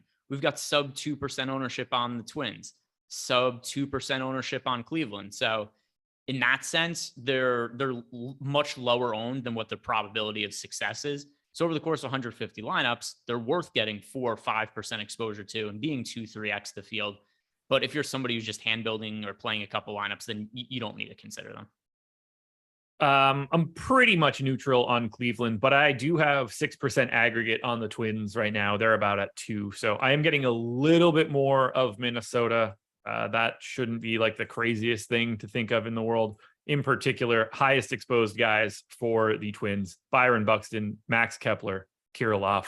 That should make sense to everybody when I say those names out loud. Yeah, and I know that for a while we've had Eric banging the drum for Alex Kirilloff, and while he hasn't really produced results at the major leagues to this point, he is one of the best hitting prospects in all of baseball, and he has absolutely torched the minor league. So he's 24 years old. He's a really well-regarded prospect. He had a 194 WRC plus in AAA this year. To this point, it hasn't translated to the big league level, but I would expect him to be an above average hitter going forward. So he is somebody I've been getting to a decent amount as one-off in salary saving as of late. On to game number 5, Cardinals and Marlins. Very low total in this one, 3.9 for the Cards, 3.6 for the Marlins. Wainwright's pulling 20% ownership. Pablo Lopez is pulling 12% ownership. When I ran my sim, I got Wainwright at 15.5%. I got Lopez at 15.4%. I can't separate these guys relative to salary. Are you getting to either one more than the other or not at all? So just based on ownership, I prefer Pablo Lopez. And part of it too is just who we're comparing these guys to in their pricing tiers. So when we're looking at Wainwright at $7,600 on DK, I just think George Kirby and Jordan Montgomery are better options. And then if you're looking at Pablo Lopez's price at $9,100, the guys around him, that's where it's like Sonny Gray, Martine Perez, Tristan Mckenzie. And I do prefer Pablo Lopez to those pitchers. Over on FanDuel, Pablo Lopez is $10,000. So he's very expensive, but he's only projected for 1% ownership. Adam Wainwright at 13% ownership is the second most popular pitcher on all of FanDuel today. So considering that Wainwright is going to be fairly popular, I just like the popular pitchers that are around him more than him. And there isn't really a comp for Pablo Lopez. I think on FanDuel, he's just in a price tier of his own. And then on DK, I think he's a much better pitcher than the other guys who are around him. So the Cardinals do have a really good offense. They don't strike out all that often, but it's also a very right-hand dominant lineup. So I do think it's a spot that Pablo Lopez could find some success. And he's been really, really good over the course of the season. 2.61 ERA, 3.55 expected ERA, 25.1% strikeout rate. Once again, it is a little problematic that the Cardinals don't strike out all that much, but Pablo Lopez has such good stuff that I think he could find some strikeouts here. So I think he's somebody else who makes sense as a contrarian pitcher. Okay. We're basically on opposite sides here. I'm still getting to Wainwright and I'm not getting to Lopez, but that's because all of my Lopez is basically turning into Kevin Gausman. And I already have Kirby and I already have Montgomery. So I'm just still getting to Wainwright. I basically only have like 5 pitchers. So I'm neutral to the field on Wainwright, but 180 of my 200% in pitching ownership is Montgomery, Giolito, Gausman, Kirby, Wainwright. So that's it's not just everybody. Yeah. Pablo Lopez and Tristan Mckenzie like trickling in at the end. Yeah. I mean, especially once we talk about the Dodgers, and we've alluded to it, you and I are on the same page there. Yeah. You could play the safe chalk pitchers. Yep. Cardinals and Marlins bats, on the other hand, not exactly pulling a ton of ownership. Cardinals are unowned. I don't have them. Marlins are unowned. I don't really have them. I don't really have anything to say here. There's nothing here for me. Totally agree. Wainwright, for the most part, over the last couple of years, has been solid from a real life perspective and has hardly delivered upside for fantasy purposes. But at the same time, too, it's been somebody who you don't really want to stack against because he's a very high ground ball pitcher. He doesn't give up all that much hard contact. He doesn't really walk too many guys.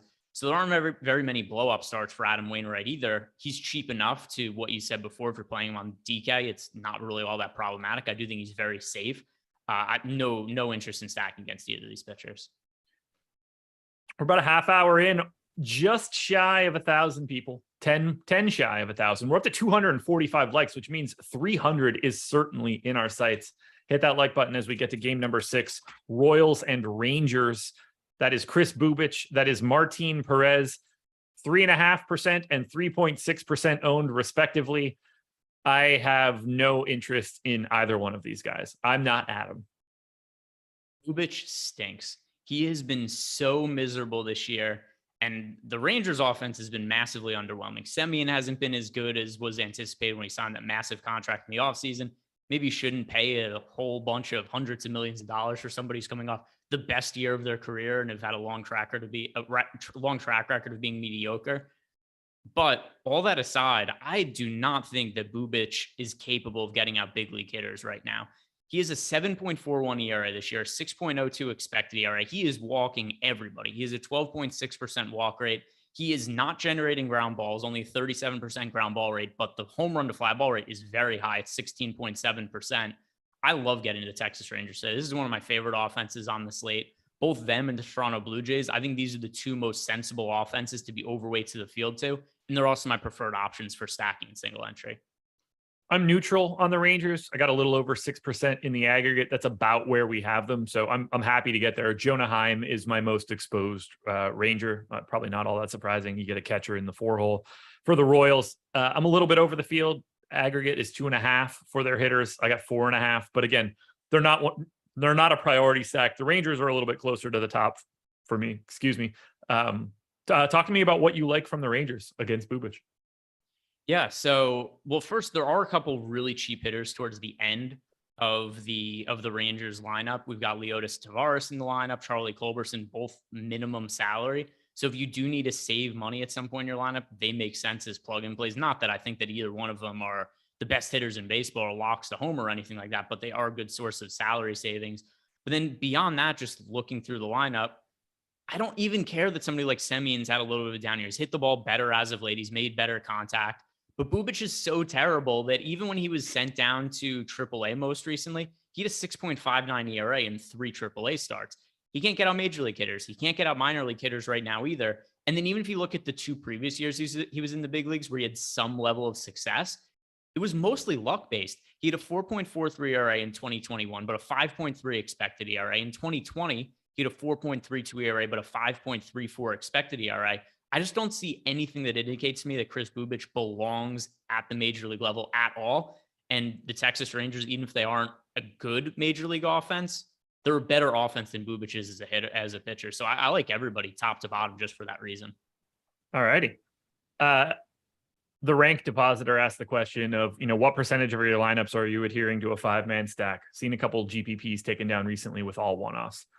Your response was 100% of them. And if you're looking at large field GPPs, you are on days where there is not like a breakaway, like a true breakaway 13, 14 run team, you're going to see one-off lineups with, a 2-1-1-1-1-1-1 stack win pretty regularly because there are so many lineups that you start picking off individual scores that can get you to the top. Stacking does a little bit different for stacking. You're trying to keep that group together. Individually, to not have those stacks probably increases your individual lineup ceiling. Testing that right now on the process, Monday through Friday. Check out these videos. Today, no 5-man stacks whatsoever. I did actually naturally get to 2 Blue Jays 4-mans, one Angels 4-man, and a Rockies 4-man. But I am very minimally stacked right now because the way that payout structures look in larger field GPPs now, I want to see if I can sort of recreate everything without trying to stack and see how many lineups I can still get into that top 1% of a contest. Don't know how well this is going to work out, but we're trying it out on the process show in the 50-cent mini max right now.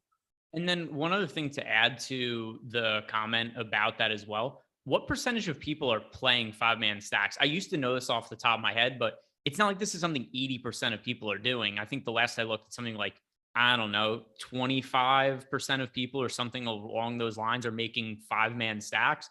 So if a smallish percentage of the field is making 5-man stacks, that also just makes it less likely that they're going to win at the end of the day, at least in coming in first in the tournaments. So in the relay throw yesterday, I'm going to take a quick look here. We had 2,711 5-3s, 3,861 5-2s, 2,509 5 blanks. That's 9,081 5-man stacks in a field of 17,429. So, yeah, right around half the field, 52%, in fact. So, and that was, a 9-gamer yesterday, something like that. So, your mileage may vary. We're going to see where we end up. I'm really curious in a month to take a look through the data and find out how I'm doing. Did you want to talk about the Royals at all? Yeah, we could talk about the Royals next. So there was one other thing that I wanted to add to that also is, I mean, in terms of baseball also, just evaluate your process and what are you doing? Are you profitable? Are you not profitable? If you haven't been, are you at least giving yourself a chance? Do you have lineups that are in the top 1%? I've been profitable at baseball for, I guess, 6 years now. I've been doing this full time, and this is just how I've built my lineups. There was a point in time where DraftKings used to let you make 6-man stacks. But for me, this is what I've been successful with for a very long time now, and there's not all that much need for me to change anything. Yeah, this all came about for me just having a conversation with Adam and thinking, like, because of the payout structures in contests now, is there viability? Like, if you can recreate a process that will still like toss lineups into that top 1%, you may be more likely to catch that outlier on a day where it matters, like on a day where you don't have a team go for 15 runs, where that stack is just, you automatically need 4 to 5 of those guys. On a day where it's everybody gets to 7 or 8, I think you can sneak in a little bit more. I'm really curious, like in a month or two, whether or not if I take a beating, I don't care. It's worth it for the video. This is not like, I'm not playing the relay throw for, $2,000 every day and just like hoping for the best. $75 to max the mini max at the 50-cent range. I'm willing to take those chances. We got a question from my filler arc. Is picking the 2 LA teams in a lineup a good idea today? I don't know baseball at all, but I do live in SoCal. I mean, like, yes. It's not a bad idea. It sort of just depends on like who your 2 pitchers are after that, or like what Angels bats you're taking. This reminds me of when Mike Francesa was still on the air and people would call in with bogus questions. And one time somebody called them to ask, when the San Francisco Giants come to play the Yankees, do they go out to lunch with the New York Giants because their team names are the same? And Francesa took it as a serious answer and he talked about it for about 8 minutes. And this kind of feels the same. So should you correlate your lineups because they're both in LA? No, not really. Individually, there's reason to like the Angels. There's reason to like the Dodgers today. The Dodgers have the top stack odds by a mile on the slate. They're also the most popular team by a mile. The Angels are going up against Lucas Giolito, who's been absolute dog shit this year and gives up a shit ton of home runs. So if I had to pick one of those teams, I do prefer the Angels to the Dodgers. There's reason to like both of them. I'm personally fairly low on the Dodgers relative to the field, and it will most likely be the end of me today, but it might not be. Well, let's talk about the Dodgers now because we're at that game. Chad Kuhl going for the Rockies, Tyler Anderson going for the Dodgers. Neither one of these teams or neither one of those guys is getting any ownership. Do you want to say anything at all about the pitching? Just don't play them. Okay, I agree. Let's talk about the Dodgers, who currently have 30% aggregate exposure going to their hitters. That's a lot. Mm-hmm. At this moment, I have 9, and I'm pretty happy about that. I've got like a single Dodger in basically everything that I'm doing. Clearly great plays because they are not priced correctly. They're facing Chad Kuhl. Like, I'm sure you're on the same page. You understand why the Dodgers are owned. You play them in cash. Like, they look fantastic.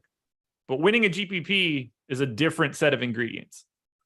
Yeah, and the other thing too is Kuhl's kind of been decent this year. The most likely scenario is the Dodgers are the most scoring team on the slate. You need them to win. I lose today. That is the most likely scenario of what is going to happen.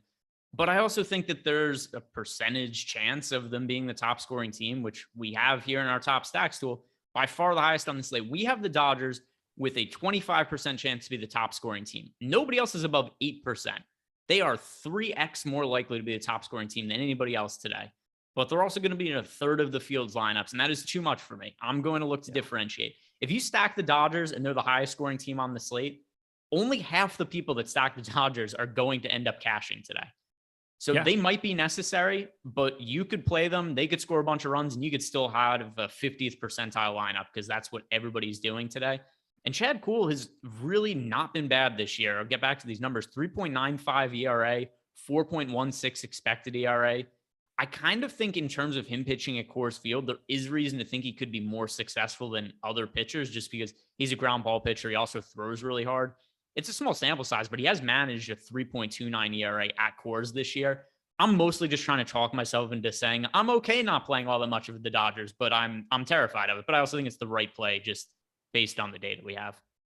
I got about 15% of Will Smith, Muncy, and Bellinger. These guys are 30, 35, and 20% respectively. So like I'm still pretty significantly under the field. I'm way under on someone like Trey Turner, who I basically don't have. So just really need him to not do well. But yeah, when it comes to a GPP, I'm largely avoiding the Dodgers. What I am doing, though, is getting to the Rockies. 14+% aggregate ownership for me. They're at 9. They're actually one of the lineups that I did get to a 4-man stack of. It's not like I want to target Tyler Anderson, but I don't mind targeting Tyler Anderson. And it's not like the Rockies are all that expensive in Coors either. So I'm just flipping this one on its head. I'm getting to a little bit more Rockies. They're my second most exposed team. They're a little too popular for me as well, especially because Tyler Anderson has really pitched well this year. 3 ERA, 3.1 expected ERA. Tyler Anderson's been one of the best pitchers in the National League this year, and not quite Cy Young caliber, but whatever the tier below that is, that's where Tyler Anderson fits into the mix. He's had a long career pitching at Coors Field. That's where he spent the majority of his career, so it's not like he's unfamiliar with pitching in Colorado. If I had to pick one side of this game to stack, I would side with the Rockies just because they are so much lower owned than the Dodgers. But to me, this is still an over-owned team when they're currently projected for 9% ownership over on DK, 7% on FanDuel. Obviously, 7% is a little more reasonable than the 9%. But Tyler Anderson's been good enough this year to where I'm not overly interested in Colorado either. Kyrie picked up the player option. Oh, did he? Yeah. All right. Well, so all that for nothing then. I'm really surprised he picked up the player option. I'm not. I mean, you can still trade him. Well, I thought he had some leverage, though, in terms of him and Durant being friends. Durant seemingly trying to get him paid by saying, hey, if you guys are not willing to bring back Kyrie Irving, you know, I'm potentially going to bounce here. I thought that would be enough leverage for the Nets to just say, like, hey, let's throw the bag at Kyrie. We don't really have an alternative option. Just ride this out and see where it goes. This is ideal for the Nets. This is a win-win for them all the way around. I think they keep Kyrie. They don't have a commitment to him. Kyrie's obviously still going to be motivated to not be a jackass this year because he's on a 1-year deal. Presumably he wants to get paid next year. I mean, this is great for them. I am unquestionably trying to trade him now that he's picked up that player option. That is a dream scenario for the Nets because the last thing that you want to do is turn him into nothing when this season ends. I think you have to trade him now. I don't think you have to. I think because you could always... Are you willing to re-sign him at the end of this season? Am I? Depending what happens this year. But that's the same with pretty much any player. No, like, I mean, you re-sign Kevin Durant sight unseen. Here's why it is. They have a window to compete this year. Sure. It depends. It obviously depends what you can get for him in return. But if you have the chance to compete, I think you ride out with the team you have.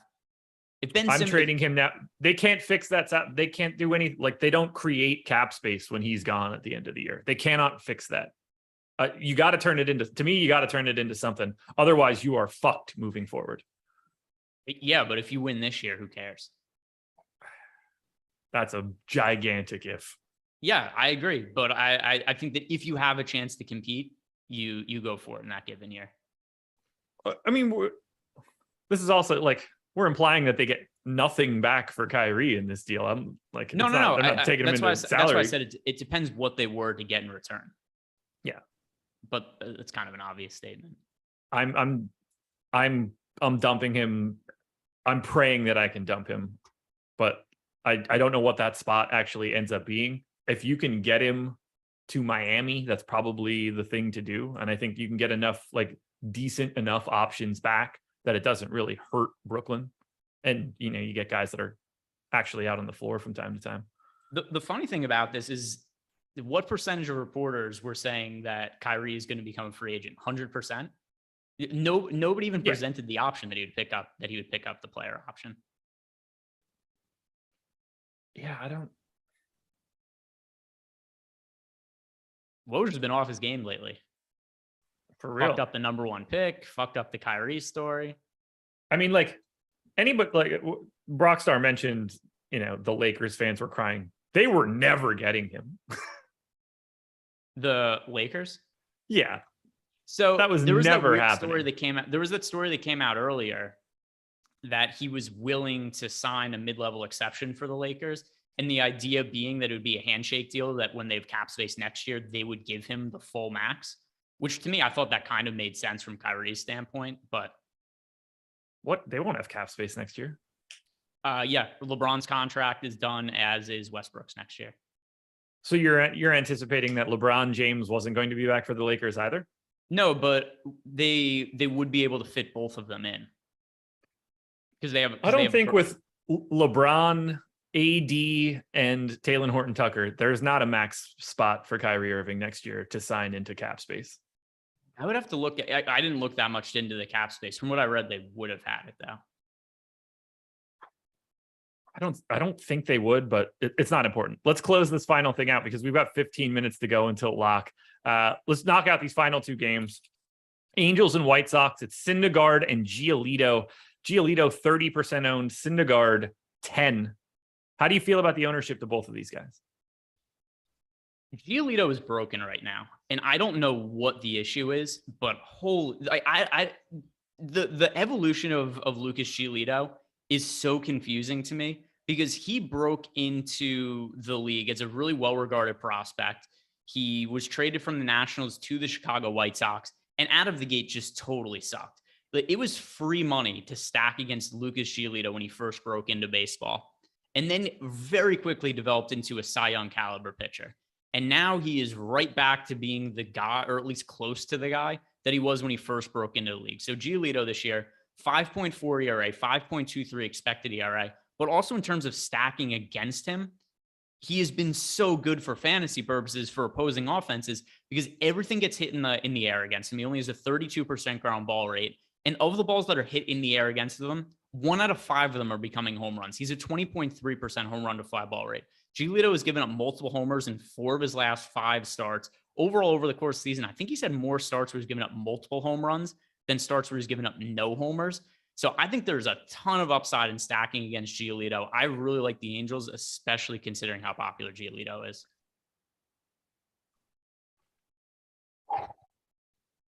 I have slightly under the field on the Angels. I thought that I was going to get more earlier today, just on the opposite side of that 30% exposure to, or 30% ownership to Giolito. Just doesn't appear that I'm getting there. White Sox bats, same sort of scenario. I'm not really getting there on the opposite side of Syndergaard. I thought I'd have more offense in this game, and I just don't.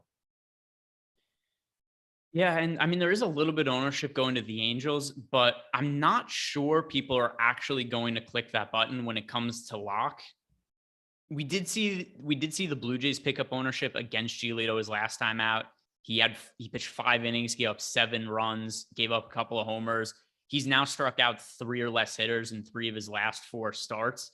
So maybe this is maybe there's an underlying injury. Maybe he's tipping his pitches. Maybe it's something else, but there's something very, very wrong with Giolito right now. His last 2 starts, he's pitched a total of 10 innings. He's given up 15 runs and 4 homers, 6 total strikeouts.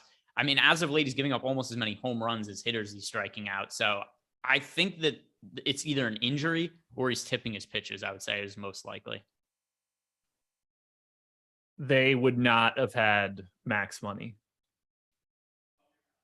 by the way. They wouldn't? No. Salary cap for this coming season is set at 122. LeBron's, so like, just assume it's like 125 or whatever for next year, 120, some sort of like mild increase. LeBron's cap hold is going to be north of 44 million because that's what he's making this year. They would have to renounce LeBron. A max contract next year, is he? His cap, they would have to sign him first at whatever number, but 40 for AD, 11 for Horton-Tucker. In theory, if you offload THT, maybe that's the path. That's 51 plus another 50 from LeBron gets you to 100. That's only going to take you to like 25 mil on Kyrie. You either need LeBron to sign, you would need LeBron to take like a $15 million discount for next year. I mean, it doesn't, I haven't put all that much thought into it, but I don't think LeBron is signing a max contract after next season. He's going to be turning 39 at that point? I assume he takes every dollar in like a 1+1. Won't be with because him Lakers, not taking it doesn't change anything for them. Like they're not, like it would have to be a scenario like this where like someone sneaks in the door and then they create all this fake cap space. Otherwise, there's no incentive for him to take less. They don't like create actual cap space. Well, it's not going to be like they just have no path. They have no path to compete next year, so it wouldn't be the Lakers. No, their only real path right now is to trade Russell Westbrook with a pick attached to try to get an actual body into that salary slot. Otherwise, you're just running back 120 million on THT, LeBron, and AD. I don't think the Lakers management or front office gives that much of a shit about this season. They shouldn't. I think they're way over the LeBron experiment now, and they're very frustrated with how the Westbrook situation went down. They should be. Let's close this out. Mariners and Orioles. We got to start with George Kirby. 35%-ish ownership for today. Very, very popular because he is 7,100. I don't have anything to add here. He looks fantastic at 7,100. It's just not the correct price. He's one of the best pitching prospects in baseball. You could watch him pitch for 2 minutes and be like, oh, cool, I get it. He throws nearly 100 miles per hour. He's got ridiculous off-speed stuff. His results this year have been solid, 3.12 ERA, 3.83 expected ERA. Here's what I've been most impressed with when it comes to George Kirby. His stuff moves so much and he throws so hard, and he's maintained a 3% walk rate to this point, pitching at the big league level. That is really impressive for a 24-year-old pitcher who's now made 9 big league starts in his career. He also went to the same college as me, neither here nor there, but worth mentioning. But George Kirby, really positive matchup for him today, really cheap on DraftKings. He's a little more pricey over on FanDuel where he is 9,000. I still don't mind getting to him at 9,000. Like that's the fair price for George Kirby. He's way underpriced on DraftKings, overweight to him, play him chalky. I don't care. FanDuel 9K, that keeps the ownership down enough to the point where he's just not all that popular. Any interest in Tyler Wells? No. So Tyler Wells is an interesting pitcher because if you look at his career numbers, you would assume, oh, this guy has some strikeout upside.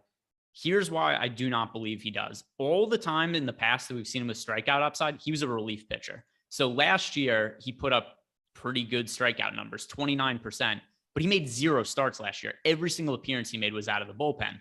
This year, they move him to a starting role. He's producing pretty decent results, but just not with strikeouts. He only has a 15.3% strikeout rate. Totally logical and reasonable to think that, hey, we move this pitcher from a reliever role to a starting role. There's going to be a dip in strikeouts as he tries to stretch himself out, work deeper into games. So he's been good this year. He's at 3.34 ERA, 3.63 expected ERA, but it's just not enough strikeouts for me to think there's any fantasy upside there when he's a 15% K rate. Anything for the Mariners bats or Orioles bats? I am 3x the field on the Mariners, but they're only 2% owned, so it's not all that interesting. Orioles, I'm indifferent. Not really. So like I said about Tyler Wells, he's not generating strikeouts, but he's still been solid this year with a 3.34 ERA, 3.63 expected ERA. The number one thing I would shout out, if it's still available, the opening number on Tyler Wells strikeouts was 4.5, and that seemed very high to me. Is there anything else you want to mention from like the whole of the slate? We've got 7 minutes to go until lock. I think we went a little longer than I was expecting, but LeBron talk, general fucking around. It's fun. Anything else? No, but the Tyler Wells number still exists, but the under is -165 now. That is much less appealing than what it was at this morning. So I wouldn't bet it when it's -165 on the under. Other than that, no. I hope the Dodgers don't go off. They're probably going to. I'm sure I'm going to get trolled on Twitter for it. I don't really give a shit. But I think for this slate today, if the Dodgers are not the highest scoring team on the slate, I think I have a path to success here. If they are the highest scoring team, I will be watching cartoons and not sober and well before bedtime. Yeah, I desperately need the Blue Jays to be the top stack today, or the Rockies, either direction, preferably both. That's probably going to be a good thing for me. That's where I need to be. Questions, everybody. 5 minutes to go until lock. Get them in as fast as you can. YouTube chat, premium Discord, whatever you want. If you got a question, let us know. We are here to answer it. I want dongs. So I placed one home run bet today, and it is Jared Walsh plus 650 to homer off of Luke, or plus 560 to homer off of Lucas Giolito. So we talked about all the issues I talked about all the issues Giolito's had with hard contact this year. He's giving up a whole bunch of home runs. My one regret from a couple starts ago with Giolito is I knew there was going to be value on the Astros offense to homer against him. I went with Kyle Tucker. Kyle Tucker homered, but so did every other player in the Astros lineup that day. I wish I would have just bet the whole field to homer off of Lucas Giolito. There's a whole bunch of guys that I think make sense from the Angels to homer today. But Jared Walsh is number one for me. I really like the long odds on him to homer. Jared Walsh, eh? Relative to the betting odds. Can't say anything really there. I didn't look at any of the betting odds. I can't. Trace Thompson popping a little bit in my home run model, even in the 9 hole. I don't feel like I can go there. And the other names that are in my list are way too chalky. So I'm going to bump that up a little bit further. Let's look at my top 20. I think it's tough for Trace Thompson being a kind of borderline professional athlete when his brother is Klay Thompson. Is that really his brother? I have no idea. Oh, you didn't know that? Yeah, I mean, not only are brothers, why would I know that? They look exactly alike also. You imply that I watch baseball. Yeah, they are brothers, and Trace Thompson is just career replacement level player, 0.4 wins over the course of 229 games, 85 WRC plus for his career. So yeah, he's basically a quadruple A player, and yes, his brother is Klay. Yeah, I didn't know that Jock Peterson looks like he does until like 3 days ago. And he was on the Braves. And that's a team that I actually from time to time put on my television. No clue. Well, he did dye his hair. He didn't always have that hair. That's not what I mean. I'll explain later. Okay. T McBee shouting out Teoscar. He is in my top 20. That's for sure. I clearly like the Blue Jays. Walsh shows up in my top 20 home run model. So that's always good to see. I don't really have a name that's wild. I guess Cal Raleigh showing up in the top 20.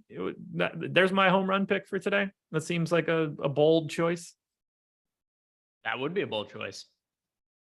So there we go. Cal Raleigh, ladies and gentlemen. That's your home run pick for today. I can tell you who I'd like to homer. Everybody on the too. Rangers. Marcus Semien, Corey Seager, Mitch Garver, Adolis Garcia. I want all of them to homer. I would like O'Neal Cruz to homer. He is my most exposed hitter. I would like Vlad to homer. He's my second most exposed hitter. And clearly, I don't mind that at all. And if he's going to do something, home run, probably not all that crazy. But O'Neal Cruz donging or Vlad donging would be very nice. Take it. Best thing Josh said all day. I wonder what it was. I have no idea. O'Neal Cruz. I don't think so. The Cal Raleigh dong. Oh. If that is. Well, a lot of Cal Raleigh fans in chat. Arcathelza likes your pick. He's on T McBee's Dynasty baseball team. Everybody's riding with Cal today. I told you guys, damn. Told you. That's what it was. It was obvious. Obvious. I'm excited for this slate. It's a weird one. Like, I'm really pumped to just watch the Dodgers box score and see what happens. Okay. What's the most amount of runs that you could see for the Dodgers and be like, nah, that's fine? 6. Okay. That's what I was thinking too. 6 or 7 were the two numbers that were immediately in my head. Yeah. I mean, if they put up, I mean, it also depends how they score those runs. If it all comes from the top of the order, then, just bend me over my desk. But if it's kind of spread out throughout the lineup, if it's some guys at the bottom of the order, then it's not that big of a deal. I'm really curious to hear your Jock Peterson thing, by the way. I mean, it should be pretty obvious. It's really not. I don't know. Really?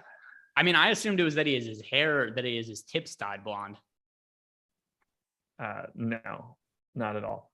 I just simply didn't know he was white. Really? Yeah. Jock Peterson's in my head at least, it's a pretty white name. I don't know anybody named Jock. I don't know anybody. I know people Jock named either. Jacques. Like, is he French? No, it's J-O-C, not the J-A-C-Q-U-E. Yeah. I mean, he's from Palo Alto. I don't know. I had no idea. No idea. Had no idea. Yeah, Orton's neckbeard. Been typing his name as Jacques Peterson for years. I've never seen anybody with the name Jock. I don't tend to just assume things like that. Obviously, it doesn't matter. It doesn't change anything for me. These guys are just letters and numbers in a spreadsheet. But it didn't change your projection. When I saw him, and I saw some out of the game. Like, he was getting interviewed. It was probably like right after the bullshit fantasy league nonsense. I was like, who's this asshole? And then it like popped up with his lower third of Jock Peterson. I was just like, get out of here, man. Really? I wouldn't have been able to pick him out of a 2-person lineup. 7:05. Well, 7:06, man. You ready to get out of here? I mean, either that or we can talk about Jock Peterson for another 15 minutes. Nah, I'm good. Thank you guys for joining us. If you are playing the Dodgers, I hope you lose. If you're not playing the Dodgers, I hope you join me in success today. Good luck, everybody. Win some money. We will talk to you again tomorrow because we're doing it all again. Peace.